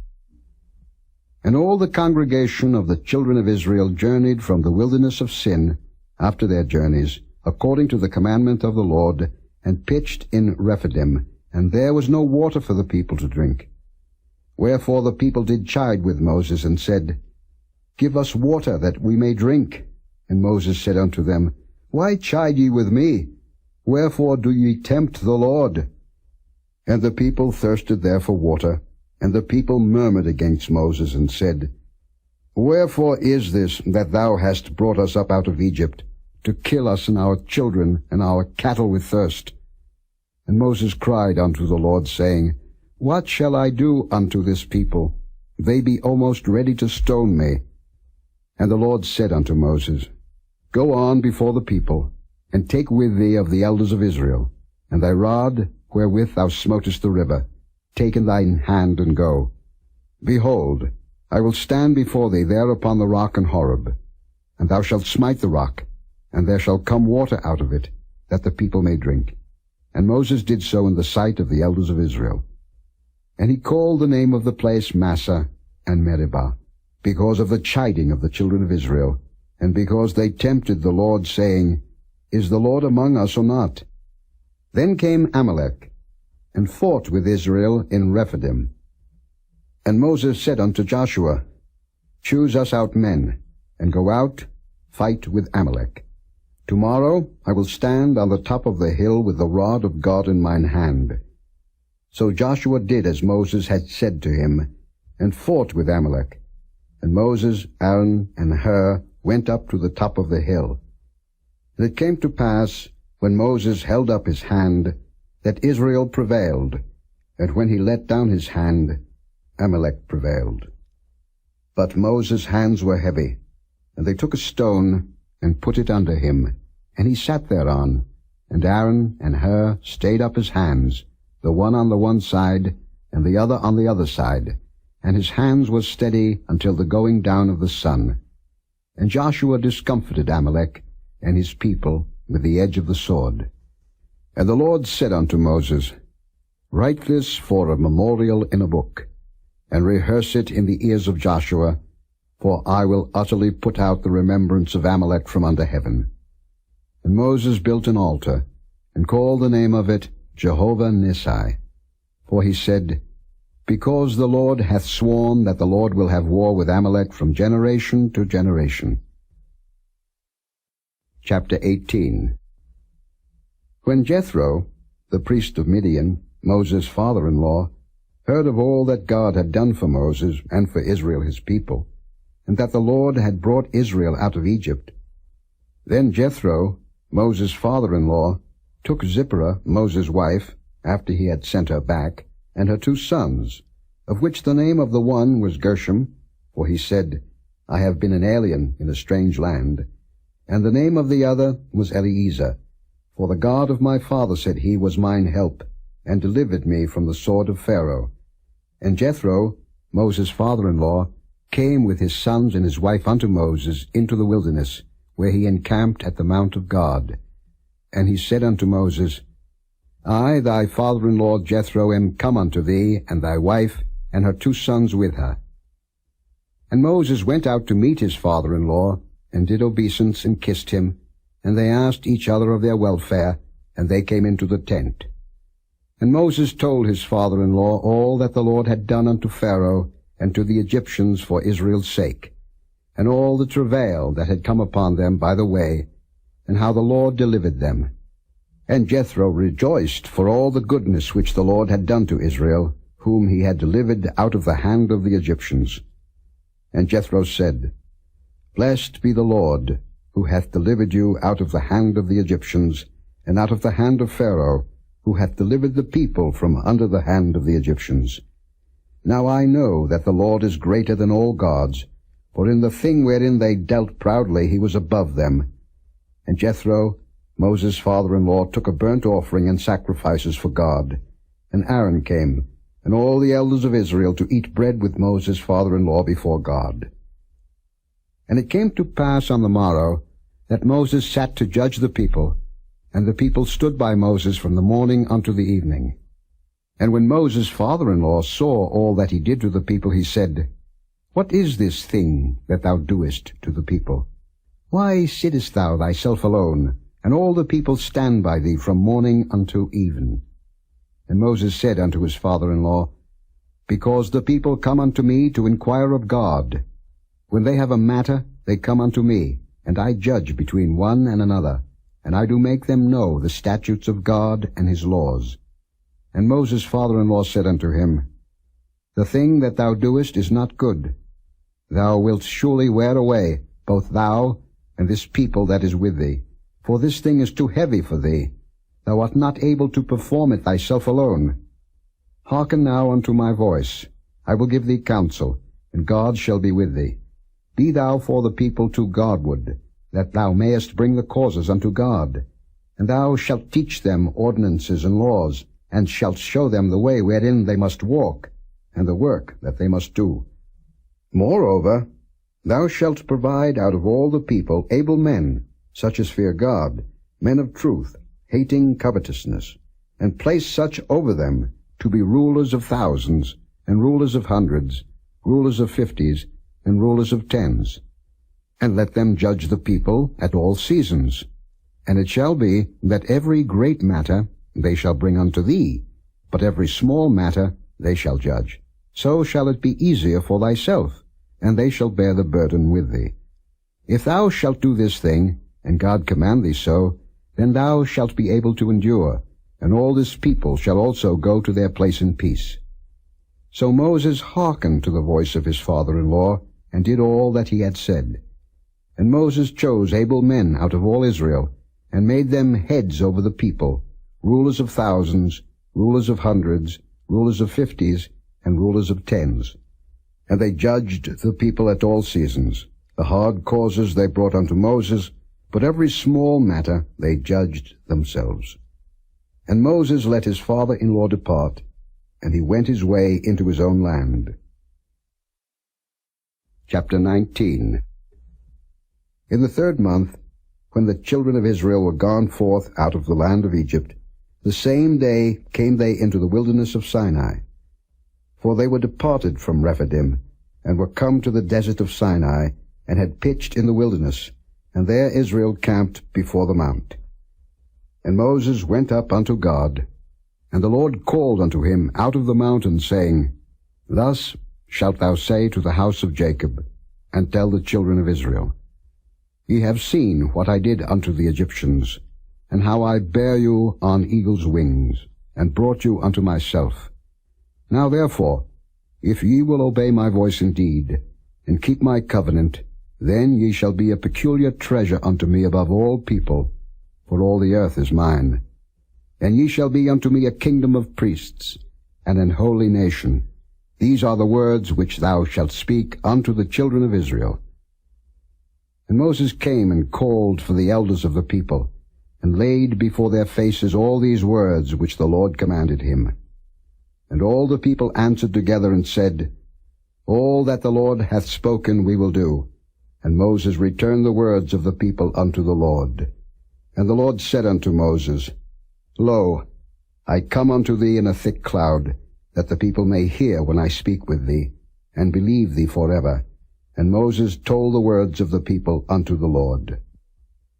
And the Lord said unto Moses, Go unto the people, and sanctify them today and tomorrow, and let them wash their clothes, and be ready against the 3rd day. For the 3rd day the Lord will come down in the sight of all the people upon Mount Sinai. And thou shalt set bounds unto the people round about, saying, Take heed to yourselves, that ye go not up into the mount, or touch the border of it. Whosoever toucheth the mount shall be surely put to death. There shall not an hand touch it, but he shall surely be stoned, or shot through. Whether it be beast or man, it shall not live. When the trumpet soundeth long, they shall come up to the mount. And Moses went down from the mount unto the people, and sanctified the people, and they washed their clothes. And he said unto the people, Be ready against the third day. Come not at your wives. And it came to pass on the third day in the morning, that there were thunders and lightnings, and a thick cloud upon the mount, and the voice of the trumpet exceeding loud, so that all the people that was in the camp trembled. And Moses brought forth the people out of the camp to meet with God, and they stood at the nether part of the mount. And Mount Sinai was altogether on a smoke, because the Lord descended upon it in fire, and the smoke thereof ascended as the smoke of a furnace, and the whole mount quaked greatly. And when the voice of the trumpet sounded long, and waxed louder and louder, Moses spake, and God answered him by a voice. And the Lord came down upon Mount Sinai, on the top of the mount, and the Lord called Moses up to the top of the mount, and Moses went up. And the Lord said unto Moses, Go down, charge the people, lest they break through unto the Lord to gaze, and many of them perish. And let the priests also, which come near to the Lord, sanctify themselves, lest the Lord break forth upon them. And Moses said unto the Lord, The people cannot come up to Mount Sinai, for thou chargest us, saying, Set bounds about the mount, and sanctify it. And the Lord said unto him, Away, get thee down, and thou shalt come up, thou and Aaron with thee. But let not the priests and the people break through to come up unto the Lord, lest he break forth upon them. So Moses went down unto the people, and spake unto them. Chapter 20. And God spake all these words, saying, I am the Lord thy God, which have brought thee out of the land of Egypt, out of the house of bondage. Thou shalt have no other gods before me. Thou shalt not make unto thee any graven image, or any likeness of anything that is in heaven above, or that is in the earth beneath, or that is in the water under the earth. Thou shalt not bow down thyself to them, nor serve them. For I, the Lord thy God, am a jealous God, visiting the iniquity of the fathers upon the children unto the third and fourth generation of them that hate me, and showing mercy unto thousands of them that love me, and keep my commandments. Thou shalt not take the name of the Lord thy God in vain, for the Lord will not hold him guiltless that taketh his name in vain. Remember the Sabbath day, to keep it holy. 6 days shalt thou labor, and do all thy work. But the seventh day is the Sabbath of the Lord thy God. In it thou shalt not do any work, thou, nor thy son, nor thy daughter, thy manservant, nor thy maidservant, nor thy cattle, nor thy stranger that is within thy gates. For in 6 days the Lord made heaven and earth, the sea, and all that in them is, and rested the seventh day. Wherefore the Lord blessed the Sabbath day, and hallowed it. Honor thy father and thy mother, that thy days may be long upon the land which the Lord thy God giveth thee. Thou shalt not kill. Thou shalt not commit adultery. Thou shalt not steal. Thou shalt not bear false witness against thy neighbor. Thou shalt not covet thy neighbor's house. Thou shalt not covet thy neighbor's wife, nor his manservant, nor his maidservant, nor his ox, nor his ass, nor anything that is thy neighbor's. And all the people saw the thunderings, and the lightnings, and the noise of the trumpet, and the mountain smoking. And when the people saw it, they removed, and stood afar off. And they said unto Moses, Speak thou with us, and we will hear. But let not God speak with us, lest we die. And Moses said unto the people, Fear not, for God is come to prove you, and that his fear may be before your faces, that ye sin not. And the people stood afar off, and Moses drew near unto the thick darkness where God was. And the Lord said unto Moses, Thus thou shalt say unto the children of Israel, Ye have seen that I have talked with you from heaven. Ye shall not make with me gods of silver, neither shall ye make unto you gods of gold. An altar of earth thou shalt make unto me, and shalt sacrifice thereon thy burnt offerings, and thy peace offerings, thy sheep and thine oxen. In all places where I record my name I will come unto thee, and I will bless thee. And if thou wilt make me an altar of stone, thou shalt not build it of hewn stone, for if thou lift up thy tool upon it, thou hast polluted it. Neither shalt thou go up by steps unto mine altar, that thy nakedness be not discovered thereon. Chapter 21. Now these are the judgments which thou shalt set before them. If thou buy an Hebrew servant, 6 years he shall serve, and in the 7th he shall go out free for nothing. If he came in by himself, he shall go out by himself. If he were married, then his wife shall go out with him. If his master have given him a wife, and she have borne him sons or daughters, the wife and her children shall be her master's, and he shall go out by himself.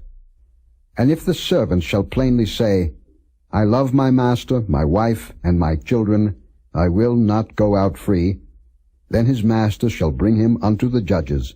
He shall also bring him to the door, or unto the door post, and his master shall bore his ear through with an awl, and he shall serve him forever.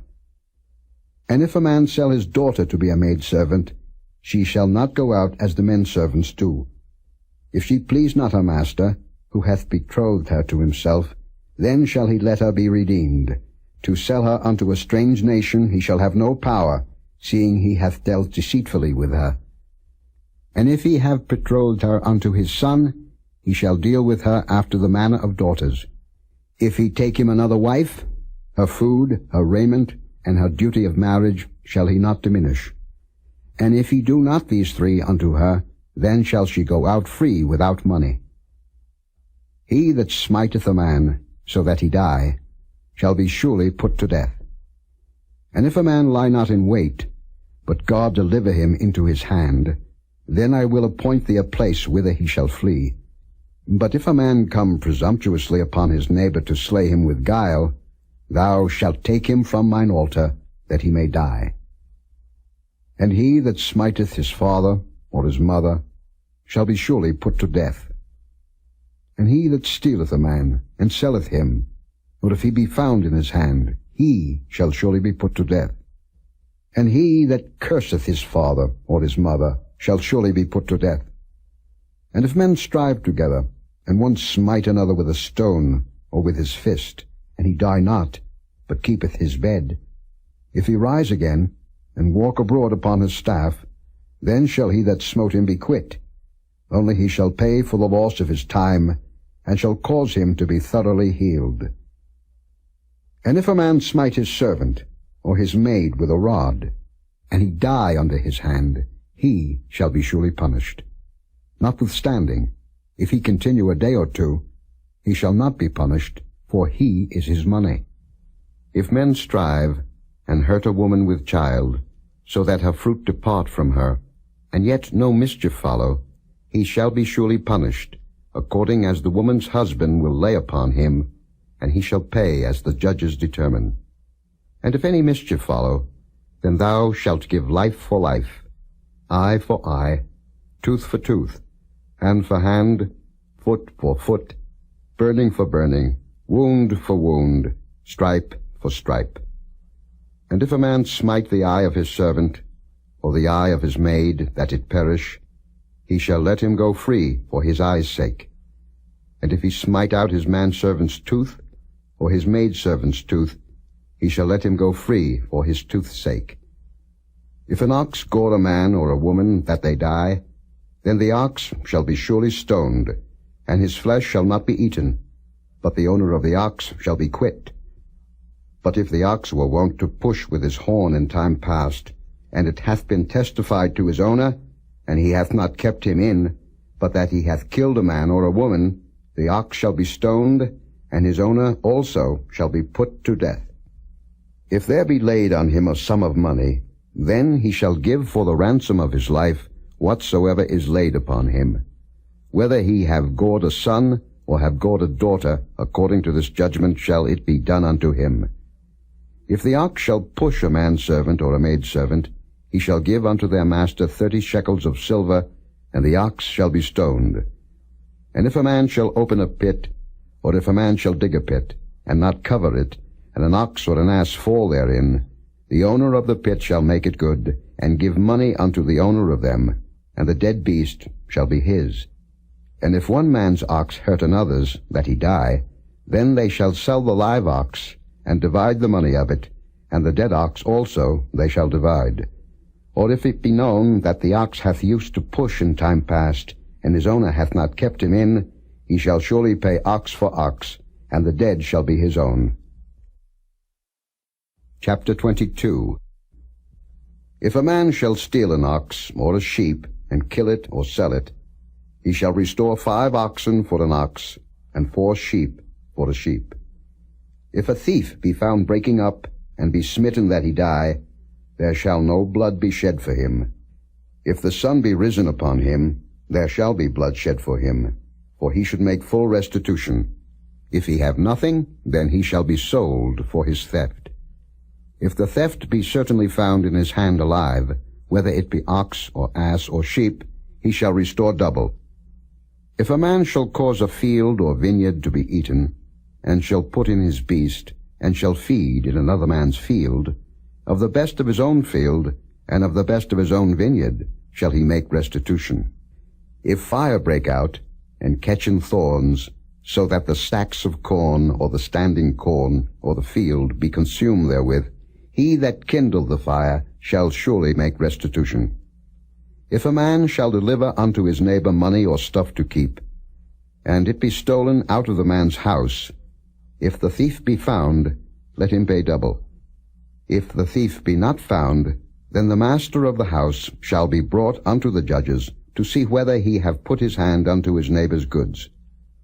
For all manner of trespass, whether it be for ox, for ass, for sheep, for raiment, or for any manner of lost thing, which another challengeth to be his, the cause of both parties shall come before the judges, and whom the judges shall condemn, he shall pay double unto his neighbor. If a man deliver unto his neighbor an ass, or an ox, or a sheep, or any beast to keep, and it die, or be hurt, or driven away, no man seeing it, then shall an oath of the Lord be between them both, that he hath not put his hand unto his neighbor's goods, and the owner of it shall accept thereof, and he shall not make it good. And if it be stolen from him, he shall make restitution unto the owner thereof.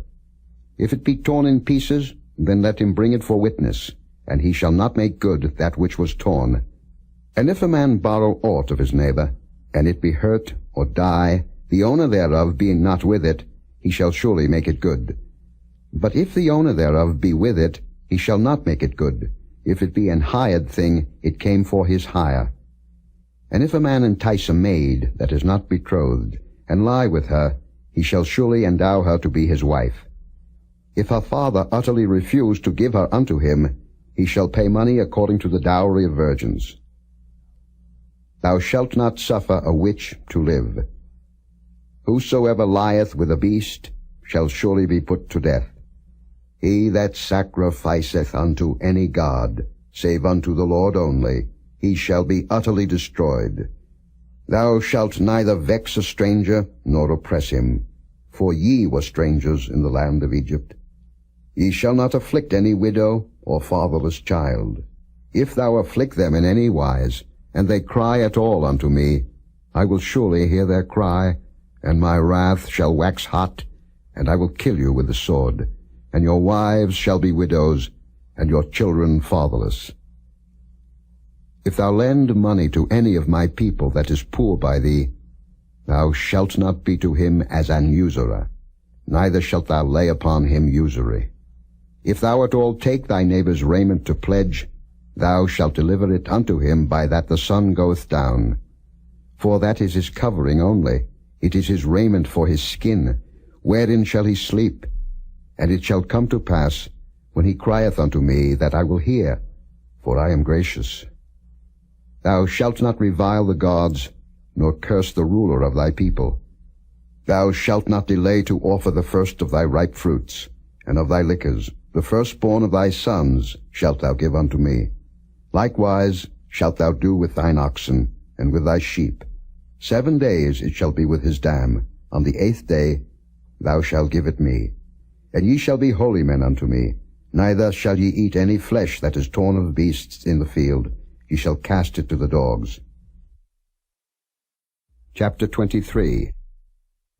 Thou shalt not raise a false report. Put not thine hand with the wicked to be an unrighteous witness. Thou shalt not follow a multitude to do evil. Neither shalt thou speak in a cause to decline after many to wrest judgment. Neither shalt thou countenance a poor man in his cause. If thou meet thine enemy's ox or his ass going astray, thou shalt surely bring it back to him again. If thou see the ass of him that hateth thee lying under his burden, and wouldest forbear to help him, thou shalt surely help with him. Thou shalt not wrest the judgment of thy poor in his cause. Keep thee far from a false matter, and the innocent and righteous slay thou not, for I will not justify the wicked. And thou shalt take no gift, for the gift blindeth the wise, and perverteth the words of the righteous. Also thou shalt not oppress a stranger, for ye know the heart of a stranger, seeing ye were strangers in the land of Egypt. In 6 years thou shalt sow thy land, and shalt gather in the fruits thereof. But the 7th year thou shalt let it rest and lie still, that the poor of thy people may eat. And what they leave the beasts of the field shall eat. In like manner thou shalt deal with thy vineyard and with thy oliveyard. 6 days thou shalt do thy work, and on the 7th day thou shalt rest, that thine ox and thine ass may rest, and the son of thy handmaid and the stranger may be refreshed. And in all things that I have said unto you be circumspect, and make no mention of the name of other gods, neither let it be heard out of thy mouth. 3 times thou shalt keep a feast unto me in the year. Thou shalt keep the feast of unleavened bread. Thou shalt eat unleavened bread 7 days, as I commanded thee, in the time appointed of the month Abib. For in it thou camest out from Egypt, and none shall appear before me empty. And the feast of harvest, the first fruits of thy labors, which thou hast sown in the field, and the feast of ingathering, which is in the end of the year, when thou hast gathered in thy labors out of the field. 3 times in the year all thy males shall appear before the Lord God. Thou shalt not offer the blood of my sacrifice with leavened bread, neither shall the fat of my sacrifice remain until the morning. The first of the first fruits of thy land thou shalt bring into the house of the Lord thy God. Thou shalt not seethe a kid in his mother's milk. Behold, I send an angel before thee, to keep thee in the way, and to bring thee into the place which I have prepared. Beware of him, and obey his voice. Provoke him not, for he will not pardon your transgressions, for my name is in him. But if thou shalt indeed obey his voice, and do all that I speak, then I will be an enemy unto thine enemies, and an adversary unto thine adversaries. For mine angel shall go before thee, and bring thee in unto the Amorites, and the Hittites, and the Perizzites, and the Canaanites, and the Hivites, and the Jebusites, and I will cut them off. Thou shalt not bow down to their gods, nor serve them, nor do after their works, but thou shalt utterly overthrow them, and quite break down their images. And ye shall serve the Lord your God, and he shall bless thy bread and thy water, and I will take sickness away from the midst of thee. There shall nothing cast their young, nor be barren in thy land. The number of thy days I will fulfill. I will send my fear before thee, and will destroy all the people to whom thou shalt come, and I will make all thine enemies turn their backs unto thee. And I will send hornets before thee, which shall drive out the Hivite, the Canaanite, and the Hittite from before thee. I will not drive them out from before thee in 1 year, lest the land become desolate, and the beast of the field multiply against thee. By little and little I will drive them out from before thee, until thou be increased, and inherit the land. And I will set thy bounds from the Red Sea even unto the sea of the Philistines, and from the desert unto the river. For I will deliver the inhabitants of the land into your hand, and thou shalt drive them out before thee. Thou shalt make no covenant with them, nor with their gods. They shall not dwell in thy land, lest they make thee sin against me. For if thou serve their gods, it will surely be a snare unto thee. Chapter 24. And he said unto Moses, Come up unto the Lord, thou, and Aaron, Nadab, and Abihu, and 70 of the elders of Israel, and worship ye afar off. And Moses alone shall come near the Lord, but they shall not come nigh, neither shall the people go up with him. And Moses came and told the people all the words of the Lord, and all the judgments. And all the people answered with one voice, and said, All the words which the Lord hath said will we do. And Moses wrote all the words of the Lord, and rose up early in the morning, and builded an altar under the hill, and 12 pillars, according to the 12 tribes of Israel. And he sent young men of the children of Israel, which offered burnt offerings, and sacrificed peace offerings of oxen unto the Lord. And Moses took half of the blood, and put it in basins, and half of the blood he sprinkled on the altar. And he took the book of the covenant, and read in the audience of the people, and they said, All that the Lord hath said will we do, and be obedient. And Moses took the blood, and sprinkled it on the people, and said, Behold the blood of the covenant, which the Lord hath made with you concerning all these words. Then went up Moses and Aaron, Nadab and Abihu, and 70 of the elders of Israel, and they saw the God of Israel, and there was under his feet as it were a paved work of a sapphire stone, and as it were the body of heaven in his clearness. And upon the nobles of the children of Israel he laid not his hand. Also they saw God, and did eat and drink. And the Lord said unto Moses, Come up to me into the mount, and be there. And I will give thee tables of stone, and a law, and commandments which I have written, that thou mayest teach them. And Moses rose up, and his minister Joshua, and Moses went up into the mount of God. And he said unto the elders, Tarry ye here for us, until we come again unto you. And behold, Aaron and Hur are with you. If any man have any matters to do, let him come unto them. And Moses went up into the mount, and a cloud covered the mount. And the glory of the Lord abode upon Mount Sinai, and the cloud covered it 6 days. And the 7th day he called unto Moses out of the midst of the cloud. And the sight of the glory of the Lord was like devouring fire on the top of the mount in the eyes of the children of Israel. And Moses went into the midst of the cloud, and gat him up into the mount, and Moses was in the mount 40 days and 40 nights. Chapter 25. And the Lord spake unto Moses, saying, Speak unto the children of Israel, that they bring me an offering. Of every man that giveth it willingly with his heart ye shall take my offering.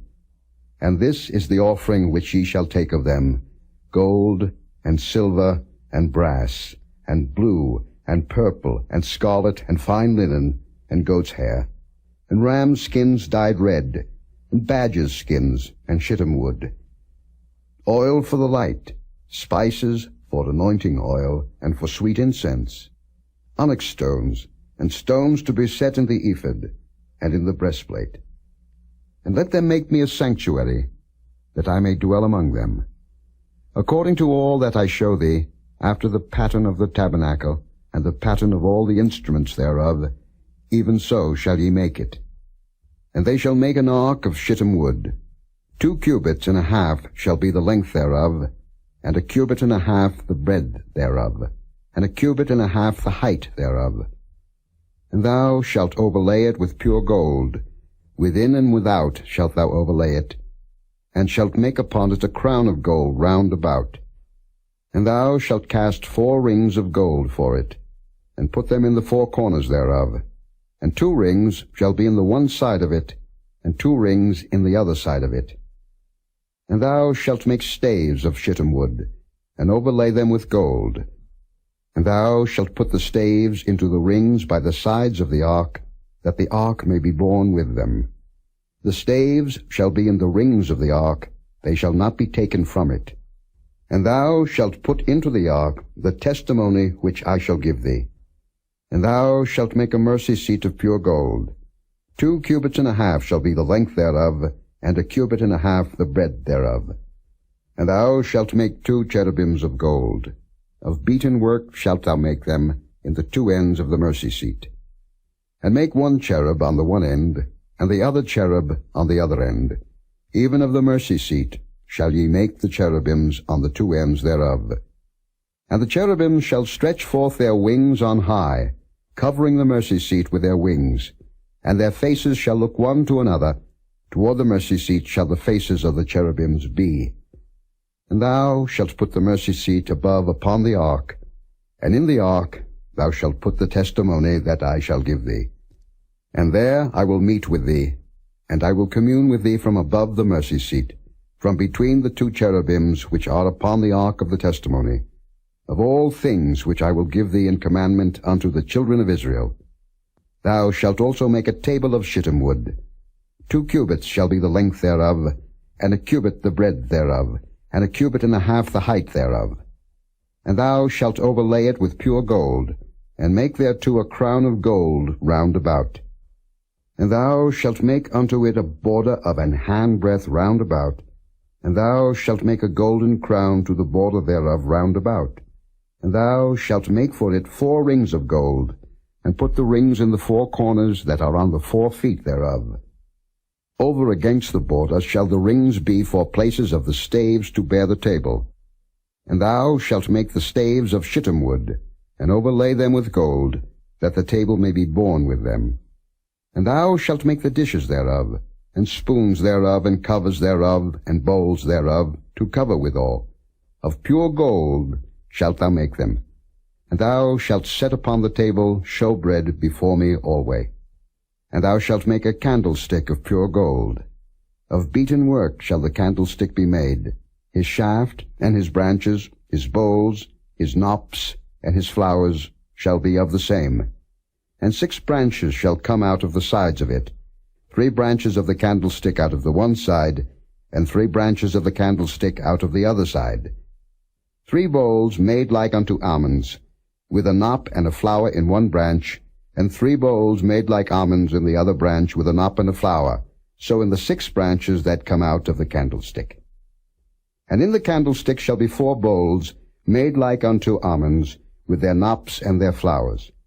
And there shall be a knop under 2 branches of the same, and a knop under 2 branches of the same, and a knop under 2 branches of the same, according to the 6 branches that proceed out of the candlestick. Their knops and their branches shall be of the same. All it shall be one beaten work of pure gold. And thou shalt make the 7 lamps thereof, and they shall light the lamps thereof, that they may give light over against it. And the tongues thereof, and the snuff dishes thereof, shall be of pure gold. Of a talent of pure gold shall he make it, with all these vessels. And look that thou make them after their pattern, which was showed thee in the mount. Chapter 26. Moreover, thou shalt make the tabernacle with 10 curtains of fine twined linen, and blue and purple and scarlet. With cherubims of cunning work shalt thou make them. The length of one curtain shall be 28 cubits, and the breadth of one curtain 4 cubits, and every one of the curtains shall have one measure. The 5 curtains shall be coupled together one to another, and other 5 curtains shall be coupled one to another. And thou shalt make loops of blue upon the edge of the one curtain from the selvage in the coupling. And likewise shalt thou make in the uttermost edge of another curtain in the coupling of the second. 50 loops shalt thou make in the one curtain, and 50 loops shalt thou make in the edge of the curtain that is in the coupling of the second, that the loops may take hold one of another. And thou shalt make 50 taches of gold, and couple the curtains together with the taches, and it shall be one tabernacle. And thou shalt make curtains of goat's hair to be a covering upon the tabernacle. 11 curtains shalt thou make. The length of one curtain shall be 30 cubits, and the breadth of one curtain 4 cubits. And the 11 curtains shall be all of one measure. And thou shalt couple 5 curtains by themselves, and 6 curtains by themselves, and shalt double the 6th curtain in the forefront of the tabernacle. And thou shalt make 50 loops on the edge of the one curtain that is outmost in the coupling, and 50 loops in the edge of the curtain which coupleth the second. And thou shalt make 50 taches of brass, and put the taches into the loops, and couple the tent together, that it may be one. And the remnant that remaineth of the curtains of the tent, the half curtain that remaineth, shall hang over the backside of the tabernacle, and a cubit on the one side, and a cubit on the other side of that which remaineth in the length of the curtains of the tent. It shall hang over the sides of the tabernacle on this side and on that side, to cover it. And thou shalt make a covering for the tent of rams' skins dyed red, and a covering above of badgers' skins. And thou shalt make boards for the tabernacle of shittim wood standing up. 10 cubits shall be the length of a board, and a cubit and a half shall be the breadth of one board. 2 tenons shall there be in one board, set in order one against another. Thus shalt thou make for all the boards of the tabernacle. And thou shalt make the boards for the tabernacle, 20 boards on the south side southward. And thou shalt make 40 sockets of silver under the 20 boards, 2 sockets under one board for his 2 tenons, and 2 sockets under another board for his 2 tenons. And for the second side of the tabernacle on the north side there shall be 20 boards, and there 40 sockets of silver, 2 sockets under one board, and 2 sockets under another board. And for the sides of the tabernacle westward thou shalt make 6 boards, and 2 boards shalt thou make for the corners of the tabernacle in the 2 sides. And they shall be coupled together beneath, and they shall be coupled together above the head of it unto one ring. Thus shall it be for them both. They shall be for the 2 corners. And they shall be 8 boards, and their sockets of silver 16 sockets, 2 sockets under one board, and 2 sockets under another board. And thou shalt make bars of shittim wood, 5 for the boards of the one side of the tabernacle, and 5 bars for the boards of the other side of the tabernacle, and 5 bars for the boards of the side of the tabernacle for the 2 sides westward. And the middle bar in the midst of the boards shall reach from end to end. And thou shalt overlay the boards with gold, and make their rings of gold for places for the bars. And thou shalt overlay the bars with gold. And thou shalt rear up the tabernacle according to the fashion thereof, which was showed thee in the mount. And thou shalt make a veil of blue, and purple, and scarlet, and fine twined linen of cunning work. With cherubims shall it be made. And thou shalt hang it upon 4 pillars of shittim wood overlaid with gold. Their hooks shall be of gold upon the 4 sockets of silver. And thou shalt hang up the veil under the taches, that thou mayest bring in thither within the veil the ark of the testimony. And the veil shall divide unto you between the holy place and the most holy. And thou shalt put the mercy seat upon the ark of the testimony in the most holy place. And thou shalt set the table without the veil, and the candlestick over against the table on the side of the tabernacle toward the south. And thou shalt put the table on the north side. And thou shalt make an hanging for the door of the tent, of blue, and purple, and scarlet, and fine twined linen, wrought with needlework. And thou shalt make for the hanging 5 pillars of shittim wood, and overlay them with gold, and their hooks shall be of gold, and thou shalt cast 5 sockets of brass for them. Chapter 27. And thou shalt make an altar of shittim wood, 5 cubits long, and 5 cubits broad. The altar shall be foursquare, and the height thereof shall be 3 cubits. And thou shalt make the horns of it upon the 4 corners thereof. His horns shall be of the same, and thou shalt overlay it with brass. And thou shalt make his pans to receive his ashes, and his shovels, and his basins, and his flesh hooks, and his fire pans. All the vessels thereof thou shalt make of brass. And thou shalt make for it a grate of network of brass, and upon the net shalt thou make 4 brazen rings in the 4 corners thereof. And thou shalt put it under the compass of the altar beneath, that the net may be even to the midst of the altar. And thou shalt make staves for the altar, staves of shittim wood, and overlay them with brass. And the staves shall be put into the rings, and the staves shall be upon the 2 sides of the altar to bear it. Hollow with boards shalt thou make it, as it was showed thee in the mount, so shall they make it. And thou shalt make the court of the tabernacle. For the south side southward there shall be hangings for the court of fine twined linen of 100 cubits long for one side, and the 20 pillars thereof, and their 20 sockets shall be of brass. The hooks of the pillars and their fillets shall be of silver. And likewise for the north side in length there shall be hangings of 100 cubits long, and his 20 pillars and their 20 sockets of brass, the hooks of the pillars and their fillets of silver. And for the breadth of the court on the west side shall be hangings of 50 cubits, their pillars 10, and their sockets 10. And the breadth of the court on the east side eastward shall be 50 cubits. The hangings of one side of the gate shall be 15 cubits, their pillars 3, and their sockets 3. And on the other side shall be hangings 15 cubits, their pillars 3, and their sockets 3. And for the gate of the court shall be an hanging of 20 cubits of blue, and purple, and scarlet, and fine twined linen, wrought with needlework, and their pillars shall be 4, and their sockets 4. All the pillars round about the court shall be filleted with silver. Their hooks shall be of silver, and their sockets of brass. The length of the court shall be 100 cubits, and the breadth 50 everywhere, and the height 5 cubits of fine twined linen, and their sockets of brass. All the vessels of the tabernacle, in all the service thereof, and all the pins thereof, and all the pins of the court, shall be of brass. And thou shalt command the children of Israel, that they bring thee pure oil olive beaten for the light, to cause the lamp to burn always. In the tabernacle of the congregation without the veil, which is before the testimony, Aaron and his sons shall order it from evening to morning before the Lord.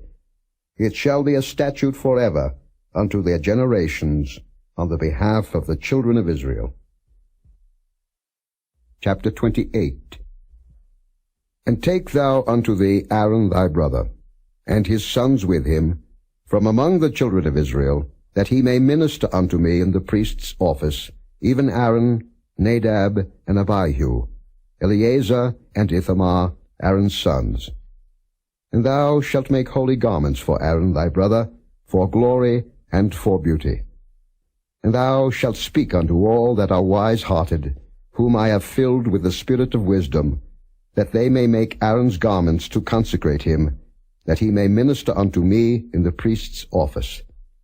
And these are the garments which they shall make: a breastplate, and an ephod, and a robe, and a broidered coat, a mitre, and a girdle.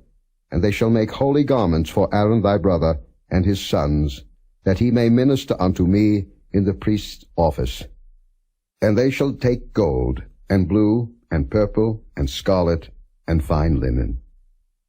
And they shall make the ephod of gold, of blue, and of purple, of scarlet, and fine twined linen with cunning work. It shall have the 2 shoulder pieces thereof, joined at the 2 edges thereof, and so it shall be joined together. And the curious girdle of the ephod, which is upon it, shall be of the same, according to the work thereof, even of gold, of blue, and purple, and scarlet, and fine twined linen. And thou shalt take 2 onyx stones, and grave on them the names of the children of Israel, 6 of their names on one stone, and the other 6 names of the rest on the other stone, according to their birth. With the work of an engraver in stone, like the engravings of a signet, shalt thou engrave the 2 stones with the names of the children of Israel. Thou shalt make them to be set in ouches of gold. And thou shalt put the 2 stones upon the shoulders of the ephod for stones of memorial unto the children of Israel.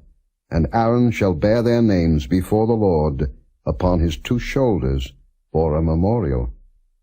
And thou shalt make ouches of gold, and 2 chains of pure gold at the ends. Of wreathen work shalt thou make them, and fasten the wreathen chains to the ouches. And thou shalt make the breastplate of judgment with cunning work. After the work of the ephod thou shalt make it, of gold, of blue, and of purple, and of scarlet, and of fine twined linen shalt thou make it. 4 square it shall be, being doubled. A span shall be the length thereof, and a span shall be the breadth thereof. And thou shalt set it in settings of stones, even 4 rows of stones. The first row shall be a sardius, a topaz, and a carbuncle. This shall be the first row. And the second row shall be an emerald, a sapphire, and a diamond. And the third row a ligure, an agate, and an amethyst. And the fourth row a beryl, and an onyx, and a jasper. They shall be set in gold in their enclosings.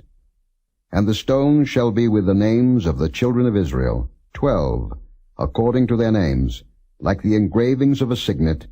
Every one with his name shall they be according to the 12 tribes. And thou shalt make upon the breastplate chains at the ends of wreathen work of pure gold. And thou shalt make upon the breastplate 2 rings of gold, and shalt put the 2 rings on the 2 ends of the breastplate. And thou shalt put the 2 wreathen chains of gold in the 2 rings which are on the ends of the breastplate. And the other 2 ends of the 2 wreathen chains thou shalt fasten in the 2 ouches, and put them on the shoulder pieces of the ephod before it.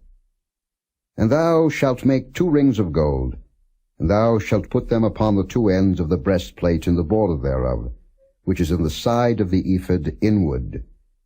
And 2 other rings of gold thou shalt make, and shalt put them on the 2 sides of the ephod underneath, toward the forepart thereof, over against the other coupling thereof, above the curious girdle of the ephod. And they shall bind the breastplate by the rings thereof unto the rings of the ephod with a lace of blue, that it may be above the curious girdle of the ephod, and that the breastplate be not loosed from the ephod. And Aaron shall bear the names of the children of Israel in the breastplate of judgment upon his heart, when he goeth in unto the holy place, for a memorial before the Lord continually. And thou shalt put in the breastplate of judgment the Urim and the Thummim, and they shall be upon Aaron's heart, when he goeth in before the Lord. And Aaron shall bear the judgment of the children of Israel upon his heart before the Lord continually. And thou shalt make the robe of the ephod all of blue. And there shall be an hole in the top of it, in the midst thereof. It shall have a binding of woven work round about the whole of it, as it were the hole of an habergeon, that it be not rent. And beneath upon the hem of it thou shalt make pomegranates of blue, and of purple, and of scarlet, round about the hem thereof, and bells of gold between them round about.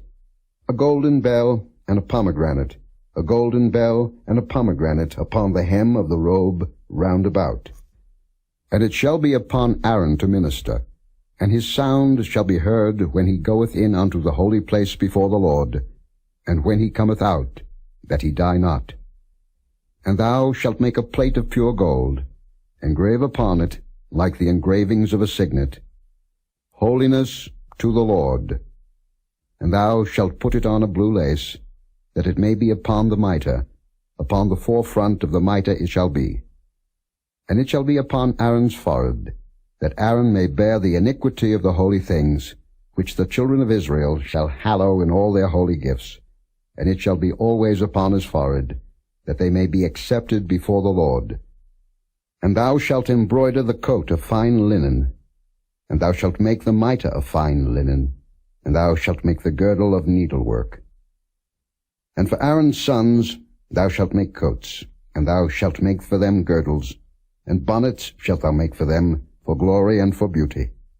And thou shalt put them upon Aaron thy brother, and his sons with him, and shalt anoint them, and consecrate them, and sanctify them, that they may minister unto me in the priest's office. And thou shalt make them linen breeches to cover their nakedness. From the loins even unto the thighs they shall reach. And they shall be upon Aaron and upon his sons, when they come in unto the tabernacle of the congregation, or when they come near unto the altar to minister in the holy place, that they bear not iniquity and die. It shall be a statute forever unto him and his seed after him. Chapter 29. And this is the thing that thou shalt do unto them to hallow them, to minister unto me in the priest's office. Take 1 young bullock, and 2 rams without blemish, and unleavened bread, and cakes unleavened, tempered with oil, and wafers unleavened, anointed with oil, of wheaten flour shalt thou make them. And thou shalt put them into 1 basket, and bring them in the basket, with the bullock and the 2 rams. And Aaron and his sons thou shalt bring unto the door of the tabernacle of the congregation, and shalt wash them with water. And thou shalt take the garments, and put upon Aaron the coat, and the robe of the ephod, and the breastplate, and gird him with the curious girdle of the ephod. And thou shalt put the mitre upon his head, and put the holy crown upon the mitre. Then shalt thou take the anointing oil, and pour it upon his head, and anoint him. And thou shalt bring his sons, and put coats upon them. And thou shalt gird them with girdles, Aaron and his sons, and put the bonnets on them, and the priest's office shall be theirs for a perpetual statute. And thou shalt consecrate Aaron and his sons. And thou shalt cause a bullock to be brought before the tabernacle of the congregation, and Aaron and his sons shall put their hands upon the head of the bullock. And thou shalt kill the bullock before the Lord, by the door of the tabernacle of the congregation. And thou shalt take of the blood of the bullock, and put it upon the horns of the altar with thy finger, and pour all the blood beside the bottom of the altar. And thou shalt take all the fat that covereth the inwards, and the caul that is above the liver, and the 2 kidneys, and the fat that is upon them, and burn them upon the altar. But the flesh of the bullock, and his skin, and his dung, shalt thou burn with fire without the camp. It is a sin offering. Thou shalt also take 1 ram, and Aaron and his sons shall put their hands upon the head of the ram. And thou shalt slay the ram, and thou shalt take his blood, and sprinkle it round about upon the altar. And thou shalt cut the ram in pieces, and wash the inwards of him, and his legs, and put them unto his pieces and unto his head. And thou shalt burn the whole ram upon the altar. It is a burnt offering unto the Lord. It is a sweet savour, an offering made by fire unto the Lord. And thou shalt take the other ram, and Aaron and his sons shall put their hands upon the head of the ram. Then shalt thou kill the ram, and take of his blood, and put it upon the tip of the right ear of Aaron, and upon the tip of the right ear of his sons, and upon the thumb of their right hand, and upon the great toe of their right foot, and sprinkle the blood upon the altar round about. And thou shalt take of the blood that is upon the altar, and of the anointing oil, and sprinkle it upon Aaron, and upon his garments, and upon his sons, and upon the garments of his sons with him, and he shall be hallowed, and his garments, and his sons' garments with him. Also thou shalt take of the ram the fat and the rump, and the fat that covereth the inwards, and the caul above the liver, and the 2 kidneys, and the fat that is upon them, and the right shoulder, for it is a ram of consecration, and 1 loaf of bread, and 1 cake of oiled bread, and 1 wafer out of the basket of the unleavened bread that is before the Lord. And thou shalt put all in the hands of Aaron, and in the hands of his sons, and shalt wave them for a wave offering before the Lord. And thou shalt receive them of their hands, and burn them upon the altar for a burnt offering, for a sweet savour before the Lord. It is an offering made by fire unto the Lord. And thou shalt take the breast of the ram of Aaron's consecration, and wave it for a wave offering before the Lord, and it shall be thy part. And thou shalt sanctify the breast of the wave offering, and the shoulder of the heave offering, which is waved, and which is heaved up, of the ram of the consecration, even of that which is for Aaron, and of that which is for his sons. And it shall be Aaron's and his sons by a statute for ever from the children of Israel. For it is an heave offering, and it shall be an heave offering from the children of Israel of the sacrifice of their peace offerings, even their heave offering unto the Lord. And the holy garments of Aaron shall be his sons after him, to be anointed therein, and to be consecrated in them. And that son that is priest in his stead shall put them on 7 days, when he cometh into the tabernacle of the congregation to minister in the holy place. And thou shalt take the ram of the consecration, and seethe his flesh in the holy place. And Aaron and his sons shall eat the flesh of the ram, and the bread that is in the basket, by the door of the tabernacle of the congregation. And they shall eat those things wherewith the atonement was made, to consecrate and to sanctify them, but a stranger shall not eat thereof, because they are holy. And if aught of the flesh of the consecrations or of the bread remain unto the morning, then thou shalt burn the remainder with fire. It shall not be eaten, because it is holy. And thus shalt thou do unto Aaron and to his sons, according to all things which I have commanded thee. 7 days shalt thou consecrate them. And thou shalt offer every day a bullock for a sin offering for atonement, and thou shalt cleanse the altar when thou hast made an atonement for it, and thou shalt anoint it to sanctify it.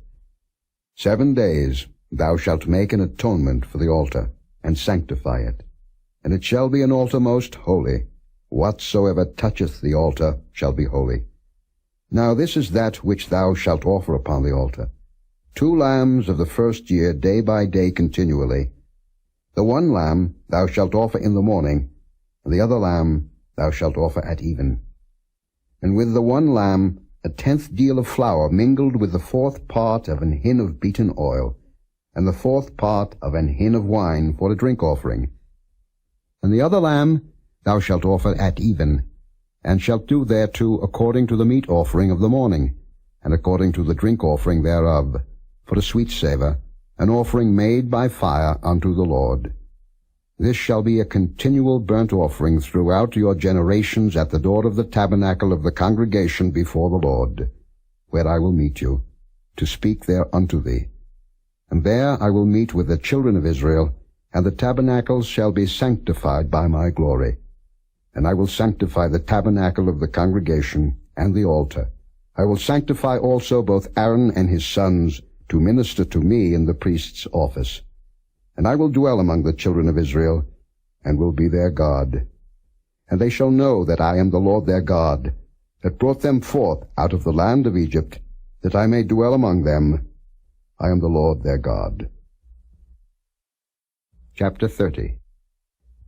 And thou shalt make an altar to burn incense upon. Of shittim wood shalt thou make it.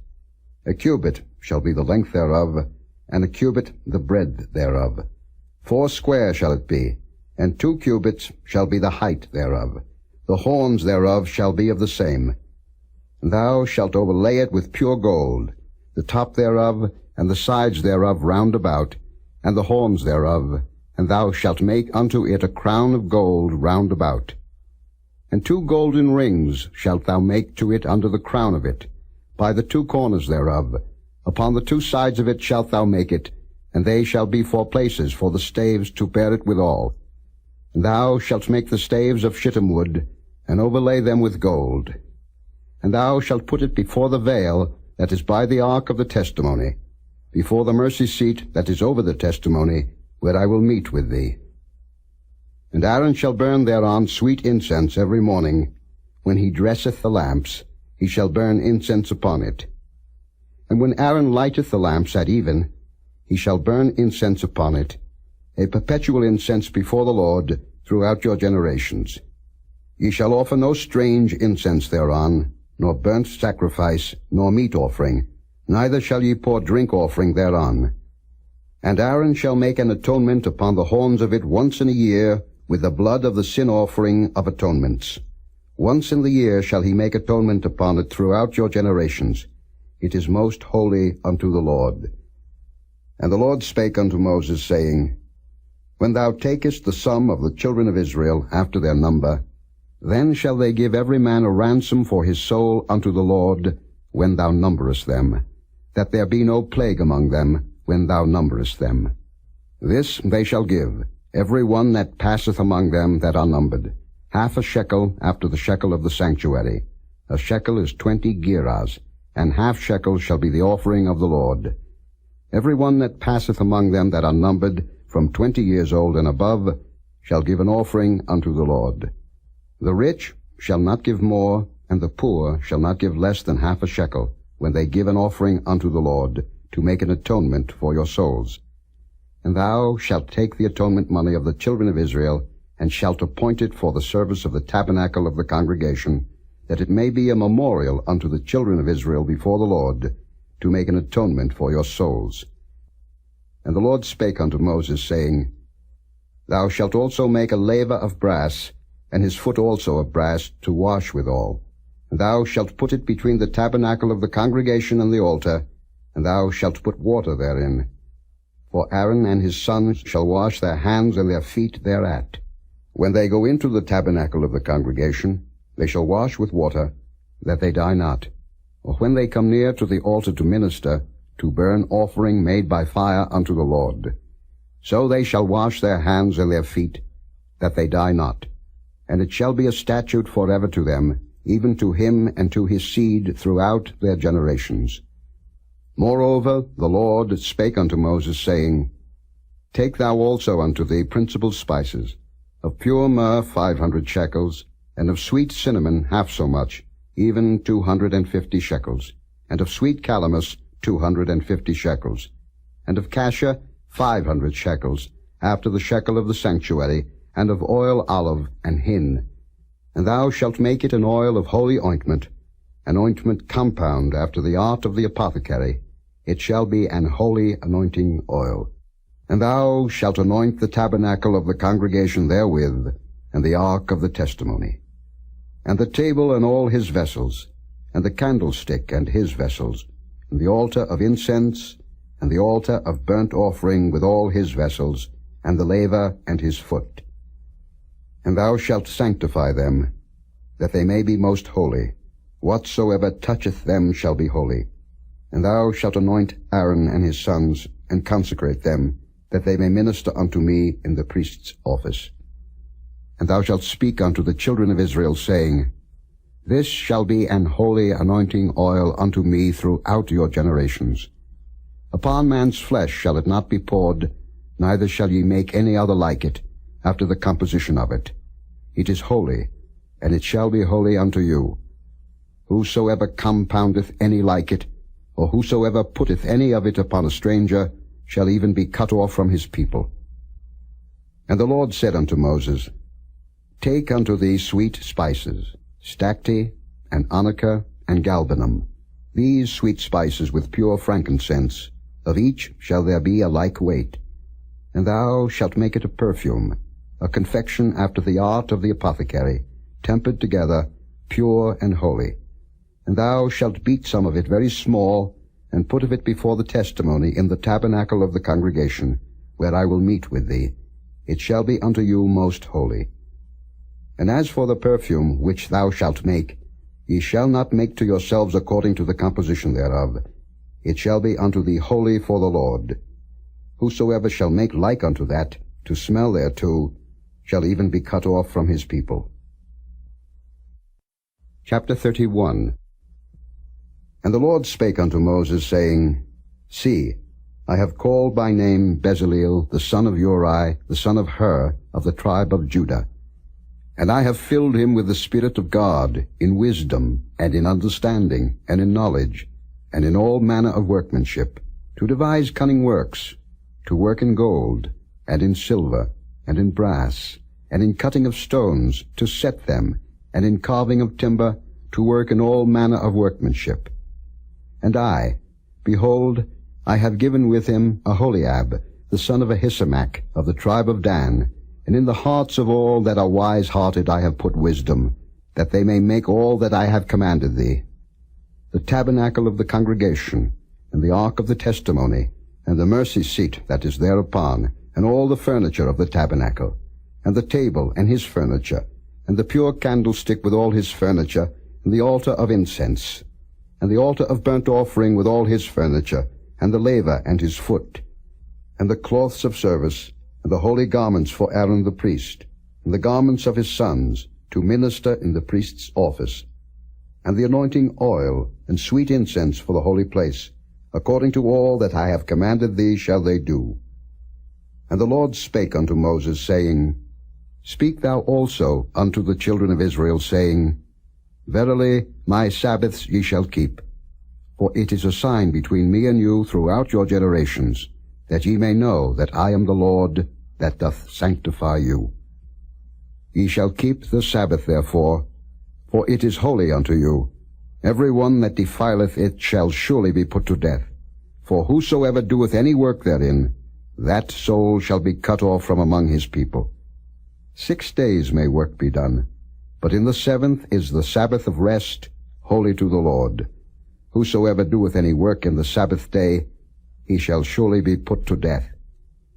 Wherefore the children of Israel shall keep the Sabbath, to observe the Sabbath throughout their generations, for a perpetual covenant.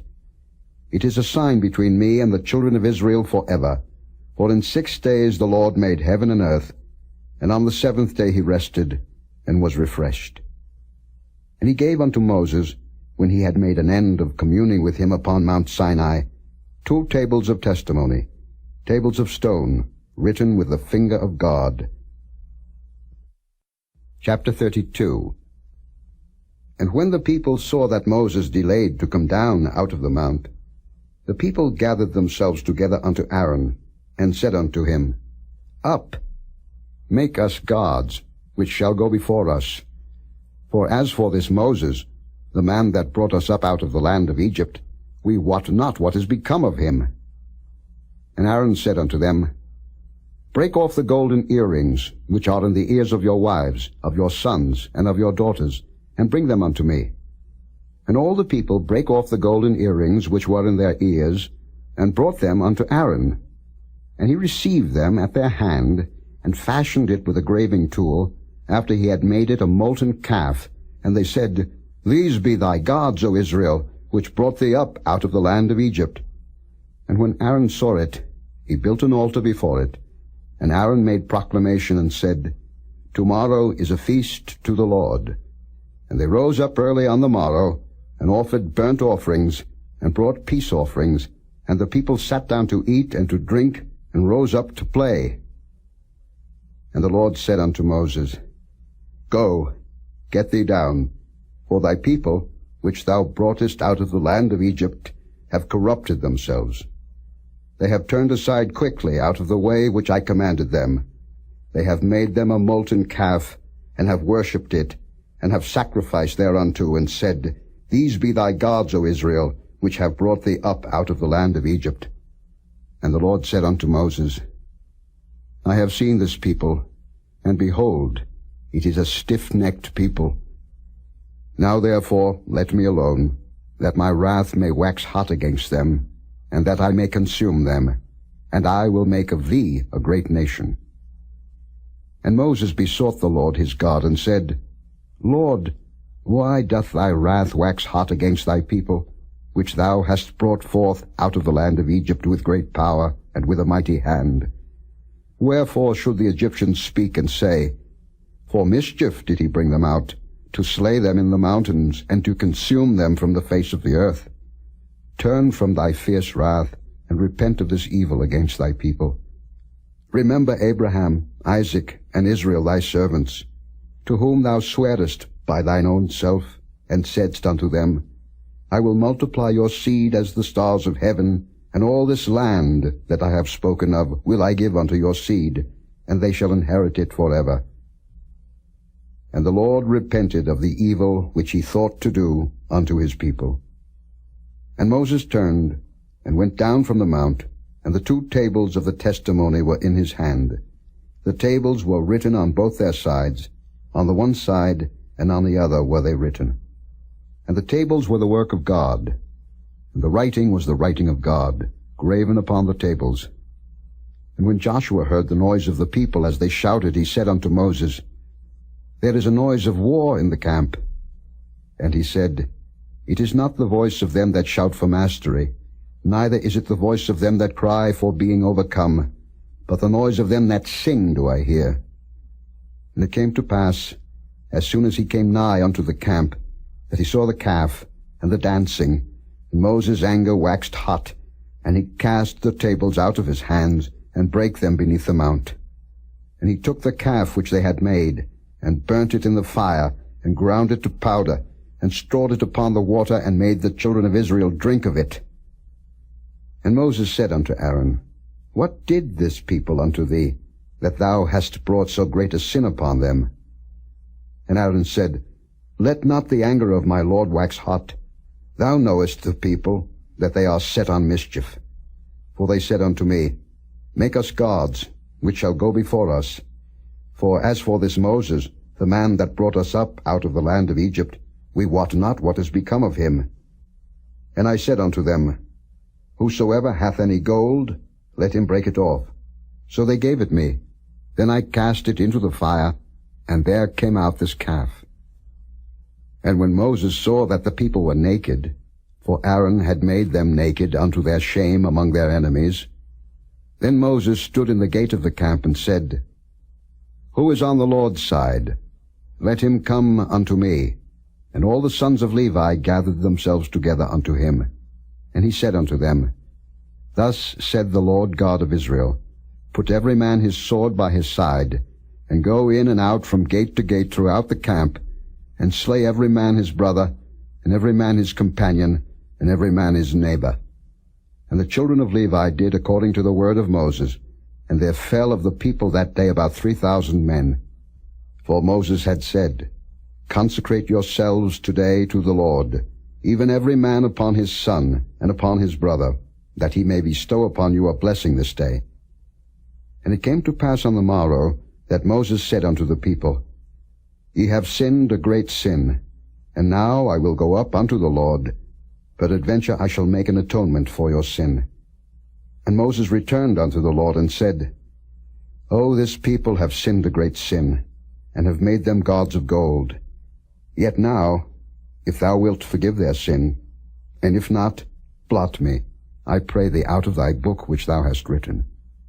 And the Lord said unto Moses, Whosoever hath sinned against me, him will I blot out of my book. Therefore now go, lead the people unto the place of which I have spoken unto thee. Behold, mine angel shall go before thee. Nevertheless in the day when I visit, I will visit their sin upon them. And the Lord plagued the people, because they made the calf which Aaron made. Chapter 33. And the Lord said unto Moses, Depart, and go up hence, thou and the people which thou hast brought up out of the land of Egypt, unto the land which I swear unto Abraham, to Isaac, and to Jacob, saying, Unto thy seed will I give it. And I will send an angel before thee, and I will drive out the Canaanite, the Amorite, and the Hittite, and the Perizzite, the Hivite, and the Jebusite, unto a land flowing with milk and honey. For I will not go up in the midst of thee, for thou art a stiff-necked people, lest I consume thee in the way. And when the people heard these evil tidings, they mourned, and no man did put on him his ornaments. For the Lord had said unto Moses, Say unto the children of Israel, Ye are a stiff-necked people. I will come up into the midst of thee in a moment, and consume thee. Therefore now put off thy ornaments from thee, that I may know what to do unto thee. And the children of Israel stripped themselves of their ornaments by the Mount Horeb. And Moses took the tabernacle, and pitched it without the camp, afar off from the camp, and called it the tabernacle of the congregation. And it came to pass that every one which sought the Lord went out unto the tabernacle of the congregation, which was without the camp. And it came to pass, when Moses went out unto the tabernacle, that all the people rose up, and stood every man at his tent door, and looked after Moses, until he was gone into the tabernacle. And it came to pass, as Moses entered into the tabernacle, the cloudy pillar descended, and stood at the door of the tabernacle, and the Lord talked with Moses. And all the people saw the cloudy pillar stand at the tabernacle door, and all the people rose up and worshipped, every man in his tent door. And the Lord spake unto Moses face to face, as a man speaketh unto his friend. And he turned again into the camp. But his servant Joshua the son of Nun, a young man, departed not out of the tabernacle. And Moses said unto the Lord, See, thou sayest unto me, Bring up this people, and thou hast not let me know whom thou wilt send with me. Yet thou hast said, I know thee by name, and thou hast also found grace in my sight. Now therefore I pray thee, if I have found grace in thy sight, show me now thy way, that I may know thee, that I may find grace in thy sight, and consider that this nation is thy people. And he said, My presence shall go with thee, and I will give thee rest. And he said unto him, If thy presence go not with me, carry us not up hence. For wherein shall it be known here that I and thy people have found grace in thy sight? Is it not in that thou goest with us? So shall we be separated, I and thy people, from all the people that are upon the face of the earth? And the Lord said unto Moses, I will do this thing also that thou hast spoken, for thou hast found grace in my sight, and I know thee by name. And he said, I beseech thee, show me thy glory. And he said, I will make all my goodness pass before thee, and I will proclaim the name of the Lord before thee, and will be gracious to whom I will be gracious, and will show mercy on whom I will show mercy. And he said, Thou canst not see my face, for there shall no man see me and live. And the Lord said, Behold, there is a place by me, and thou shalt stand upon a rock. And it shall come to pass, while my glory passeth by, that I will put thee in a cleft of the rock, and will cover thee with my hand while I pass by. And I will take away mine hand, and thou shalt see my back parts, but my face shall not be seen. Chapter 34. And the Lord said unto Moses, Hew thee 2 tables of stone like unto the first, and I will write upon these tables the words that were in the first tables, which thou breakest. And be ready in the morning, and come up in the morning unto Mount Sinai, and present thyself there to me in the top of the mount. And no man shall come up with thee, neither let any man be seen throughout all the mount, neither let the flocks nor herds feed before that mount. And he hewed 2 tables of stone like unto the first. And Moses rose up early in the morning, and went up unto Mount Sinai, as the Lord had commanded him, and took in his hand the 2 tables of stone. And the Lord descended in the cloud, and stood with him there, and proclaimed the name of the Lord. And the Lord passed by before him, and proclaimed, The Lord God, merciful and gracious, long-suffering, and abundant in goodness and truth, keeping mercy for thousands, forgiving iniquity and transgression and sin, and that will by no means clear the guilty, visiting the iniquity of the fathers upon the children, and upon the children's children, unto the 3rd and to the 4th generation. And Moses made haste, and bowed his head toward the earth, and worshipped. And he said, If now I have found grace in thy sight, O Lord, let my Lord, I pray thee, go among us, for it is a stiff-necked people, and pardon our iniquity and our sin, and take us for thine inheritance. And he said, Behold, I make a covenant. Before all thy people I will do marvels, such as have not been done in all the earth, nor in any nation, and all the people among which thou art shall see the work of the Lord, for it is a terrible thing that I will do with thee. Observe thou that which I command thee this day.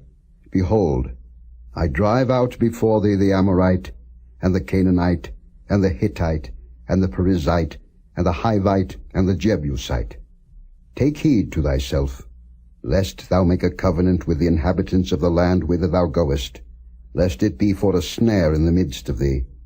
But ye shall destroy their altars, break their images, and cut down their groves.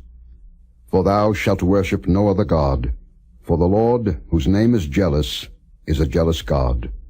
Lest thou make a covenant with the inhabitants of the land, and they go a-whoring after their gods, and do sacrifice unto their gods, and one call thee, and thou eat of his sacrifice, and thou take of their daughters unto thy sons, and their daughters go a-whoring after their gods, and make thy sons go a-whoring after their gods. Thou shalt make thee no molten gods. The feast of unleavened bread shalt thou keep. 7 days thou shalt eat unleavened bread, as I commanded thee in the time of the month Abib. For in the month Abib thou camest out from Egypt. All that openeth the matrix is mine, and every firstling among thy cattle, whether ox or sheep, that is male. But the firstling of an ass thou shalt redeem with a lamb, and if thou redeem him not, then shalt thou break his neck. All the firstborn of thy sons thou shalt redeem, and none shall appear before me empty. 6 days thou shalt work, but on the 7th day thou shalt rest. In earing time and in harvest thou shalt rest. And thou shalt observe the feast of weeks, of the first fruits of wheat harvest, and the feast of ingathering at the year's end. Thrice in the year shall all your men children appear before the Lord God, the God of Israel. For I will cast out the nations before thee, and enlarge thy borders. Neither shall any man desire thy land, when thou shalt go up to appear before the Lord thy God thrice in the year. Thou shalt not offer the blood of my sacrifice with leaven, neither shall the sacrifice of the feast of the Passover be left unto the morning. The first of the first fruits of thy land thou shalt bring unto the house of the Lord thy God. Thou shalt not see the kid in his mother's milk. And the Lord said unto Moses, Write thou these words, for after the tenor of these words I have made a covenant with thee and with Israel. And he was there with the Lord 40 days and 40 nights. He did neither eat bread nor drink water. And he wrote upon the tables the words of the covenant, the 10 commandments.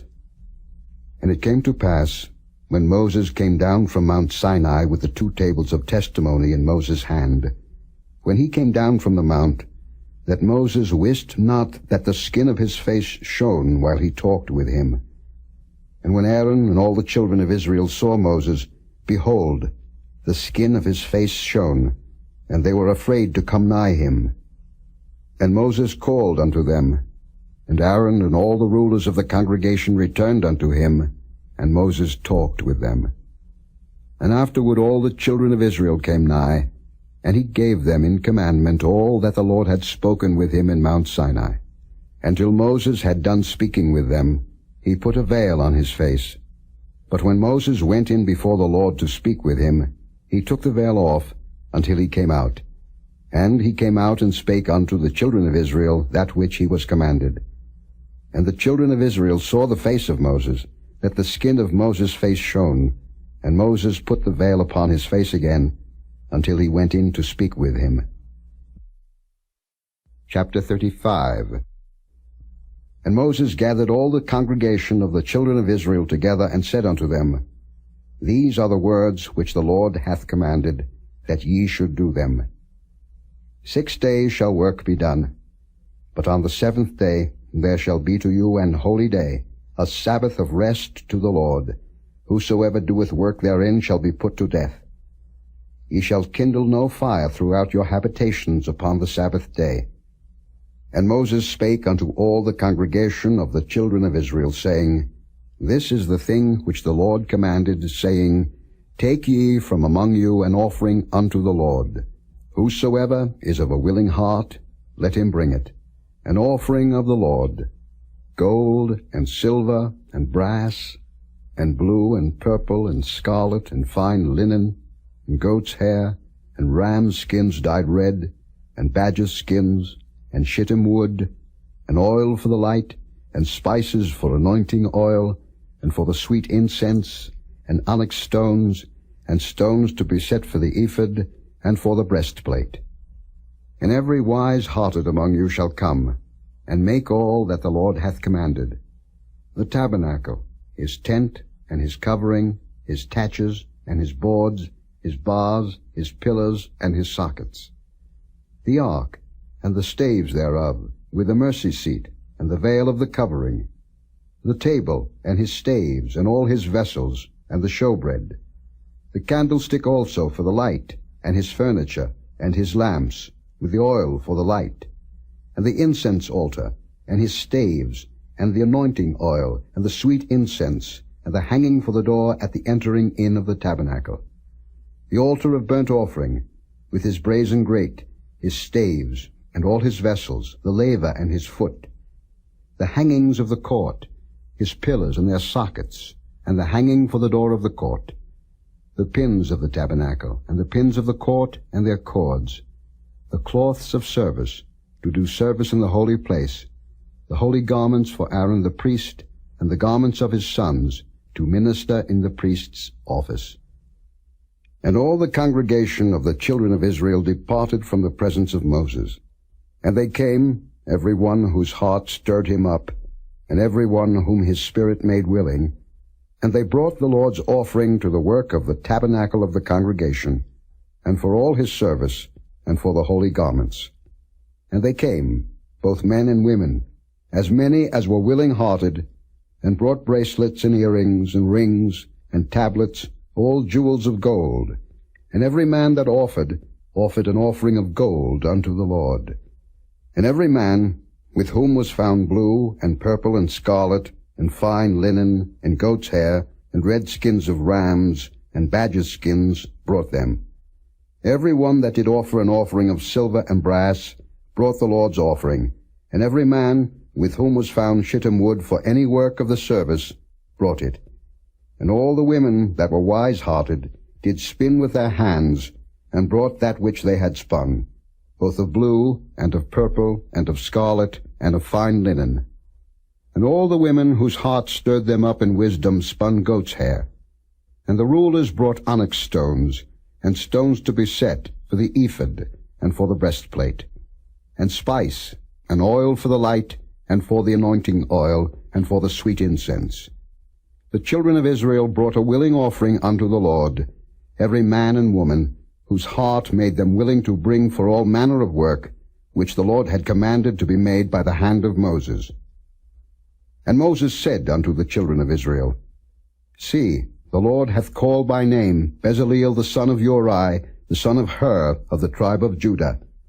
And he hath filled him with the Spirit of God, in wisdom, in understanding, and in knowledge, and in all manner of workmanship, and to devise curious works, to work in gold, and in silver, and in brass, and in the cutting of stones, to set them, and in carving of wood, to make any manner of cunning work. And he hath put in his heart that he may teach, both he and Aholiab, the son of Ahisamach, of the tribe of Dan.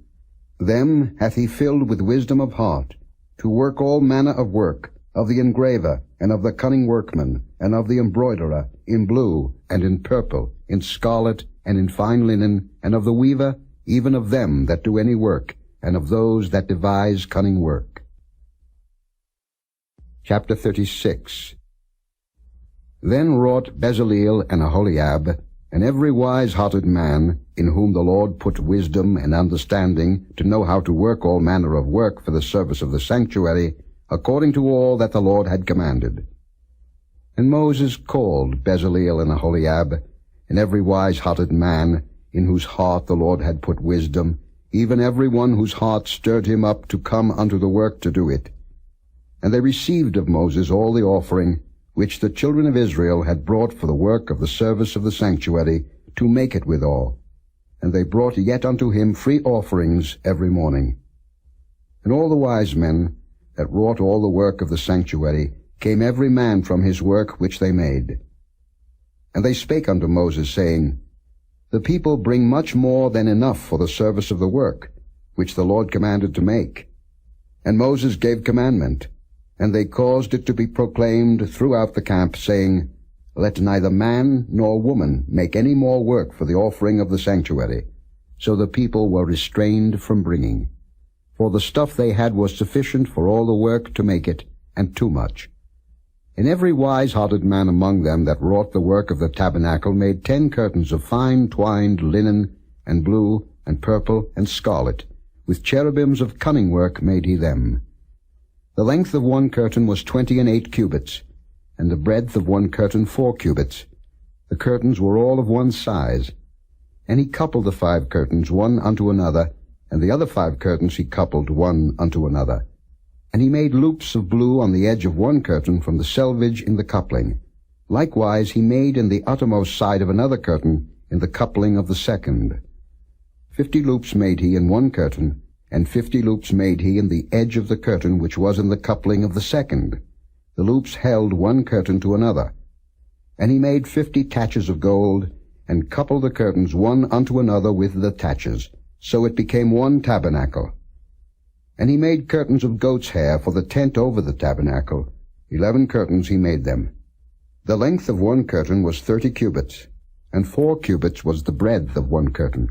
The 11 curtains were of one size, and he coupled 5 curtains by themselves, and 6 curtains by themselves.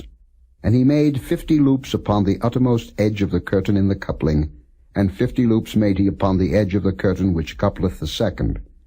And he made 50 taches of brass to couple the tent together, that it might be one. And he made a covering for the tent of ram skins dyed red, and a covering of badger skins above that. And he made boards for the tabernacle of shittim wood, standing up. The length of a board was 10 cubits, and the breadth of a board 1 cubit and a half. One board had 2 tenons, equally distant one from another. Thus did he make for all the boards of the tabernacle. And he made boards for the tabernacle, 20 boards for the south side southward. And 40 sockets of silver he made under the 20 boards, 2 sockets under one board for his 2 tenons, and 2 sockets under another board for his 2 tenons. And for the other side of the tabernacle, which is toward the north corner, he made 20 boards. And there 40 sockets of silver, 2 sockets under one board, and 2 sockets under another board. And for the sides of the tabernacle westward he made 6 boards. And 2 boards made he for the corners of the tabernacle in the 2 sides. And they were coupled beneath, and coupled together at the head thereof, to one ring. Thus he did to both of them in both the corners.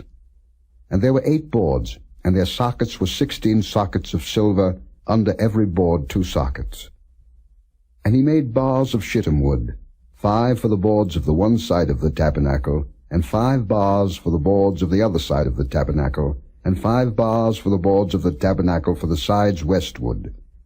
And he made the middle bar to shoot through the boards from the one end to the other. And he overlaid the boards with gold, and made their rings of gold to be places for the bars, and overlaid the bars with gold. And he made a veil of blue, and purple, and scarlet, and fine twined linen, with cherubims made he it of cunning work.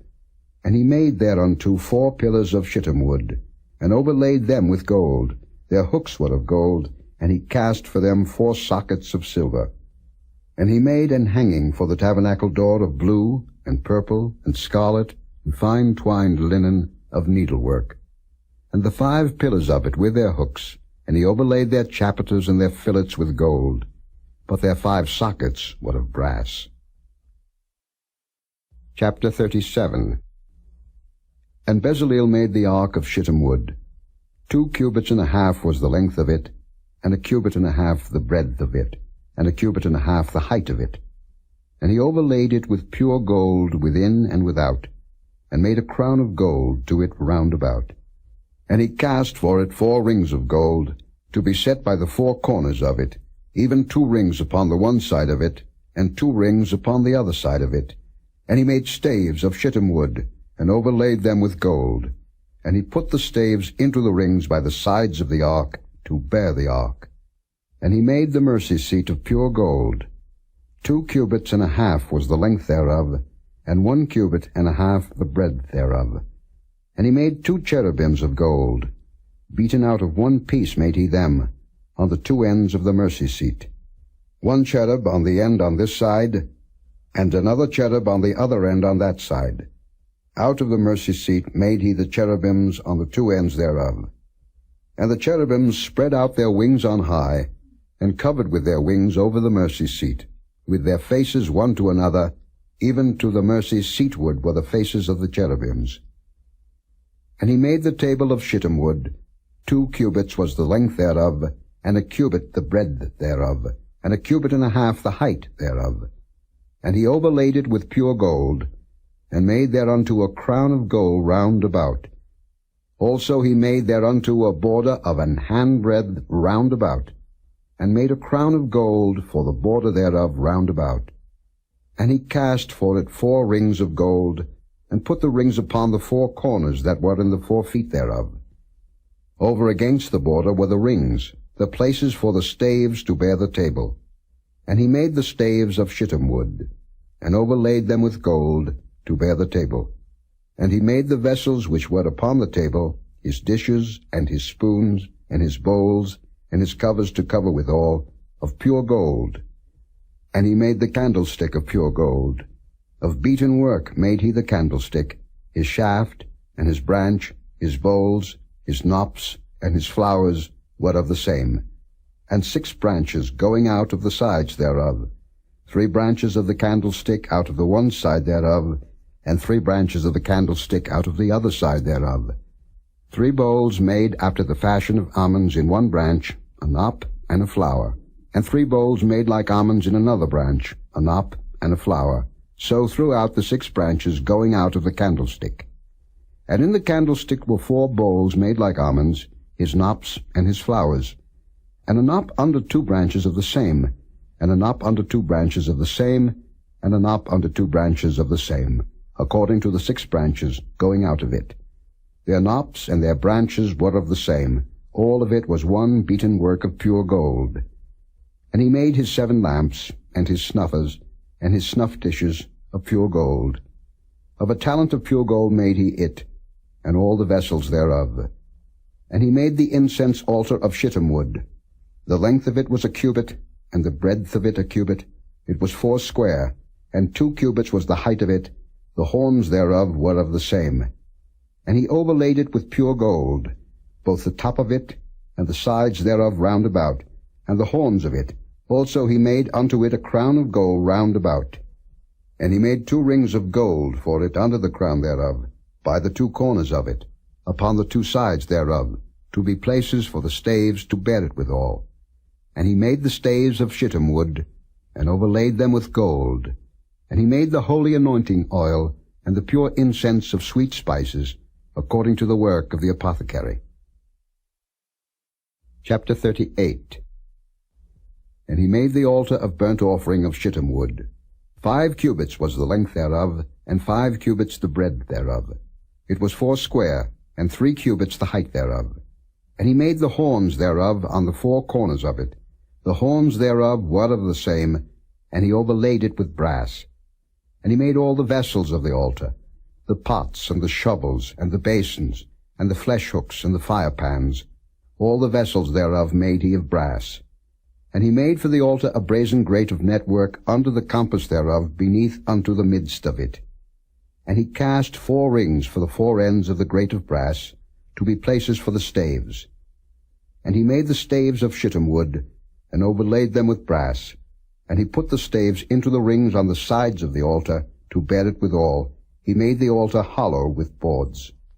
And he made the laver of brass, and the foot of it of brass, of the looking glasses of the women assembling, which assembled at the door of the tabernacle of the congregation.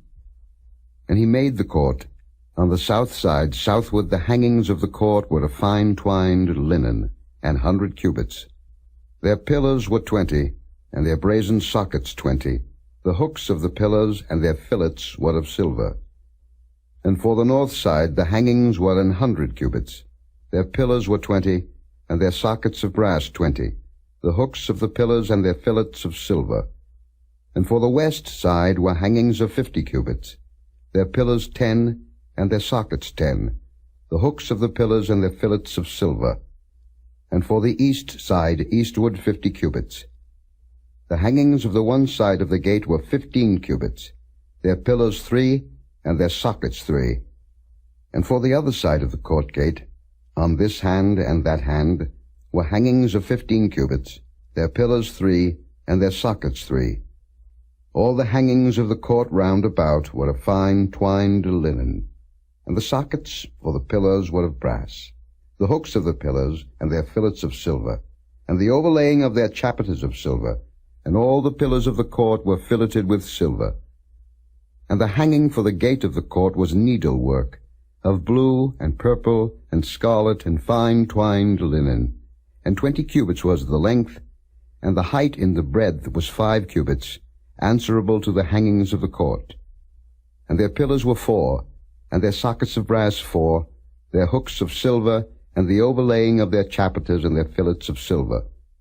And all the pins of the tabernacle and of the court round about were of brass.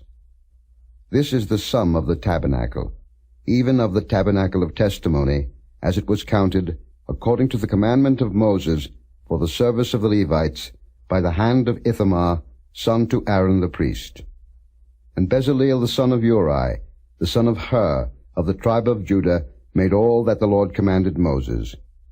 And with him was Aholiab, son of Ahisamach, of the tribe of Dan, an engraver, and a cunning workman, and an embroiderer in blue, and in purple, and in scarlet, and fine linen.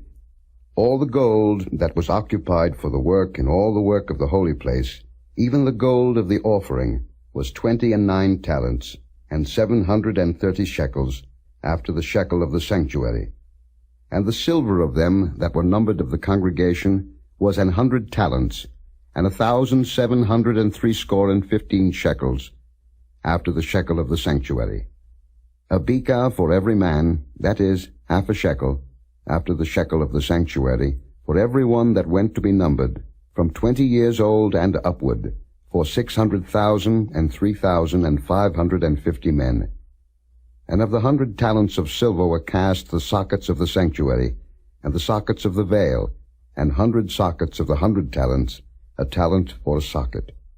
And of the 1,775 shekels, he made hooks for the pillars, and overlaid their chapiters, and filleted them. And the brass of the offering was 70 talents, and 2,400 shekels.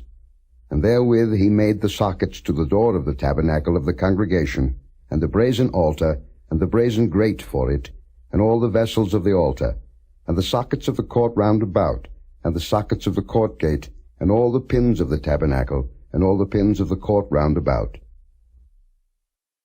Chapter 39.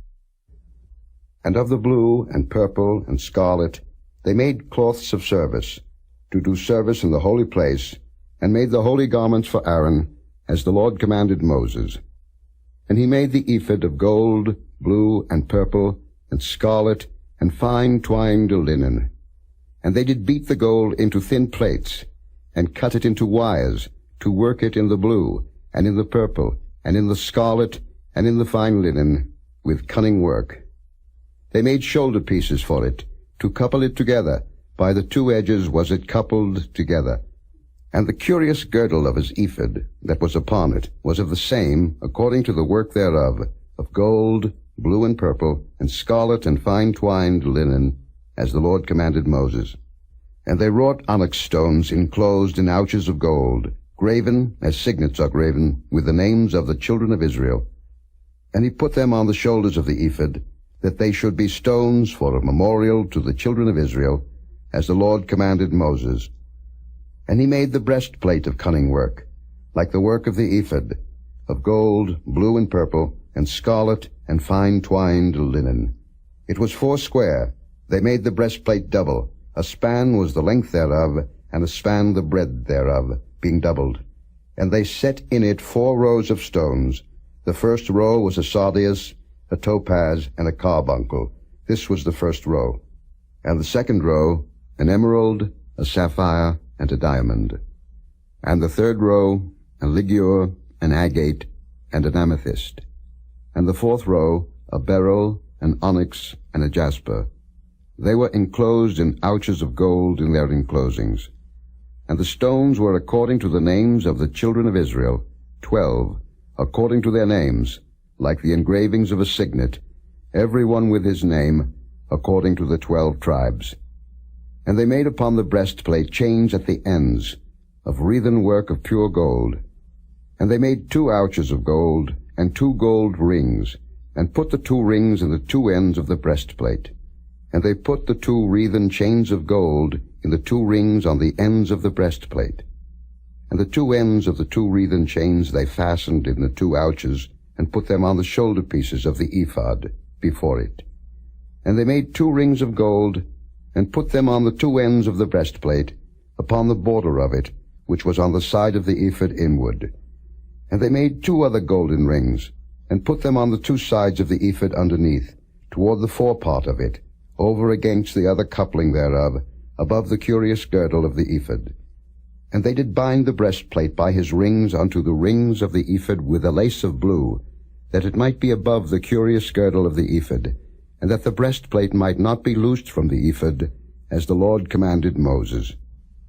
And he made the robe of the ephod of woven work, all of blue.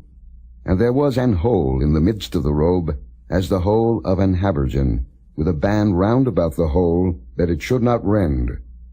And they made upon the hems of the robe pomegranates of blue and purple and scarlet and twined linen.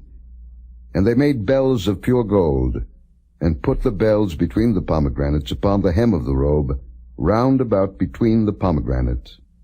A bell and a pomegranate, a bell and a pomegranate, round about the hem of the robe to minister in, as the Lord commanded Moses.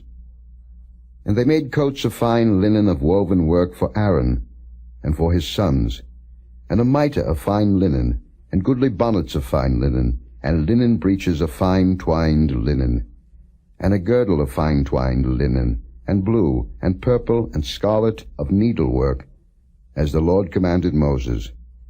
And they made the plate of the holy crown of pure gold, and wrote upon it a writing, like to the engravings of a signet, Holiness to the Lord.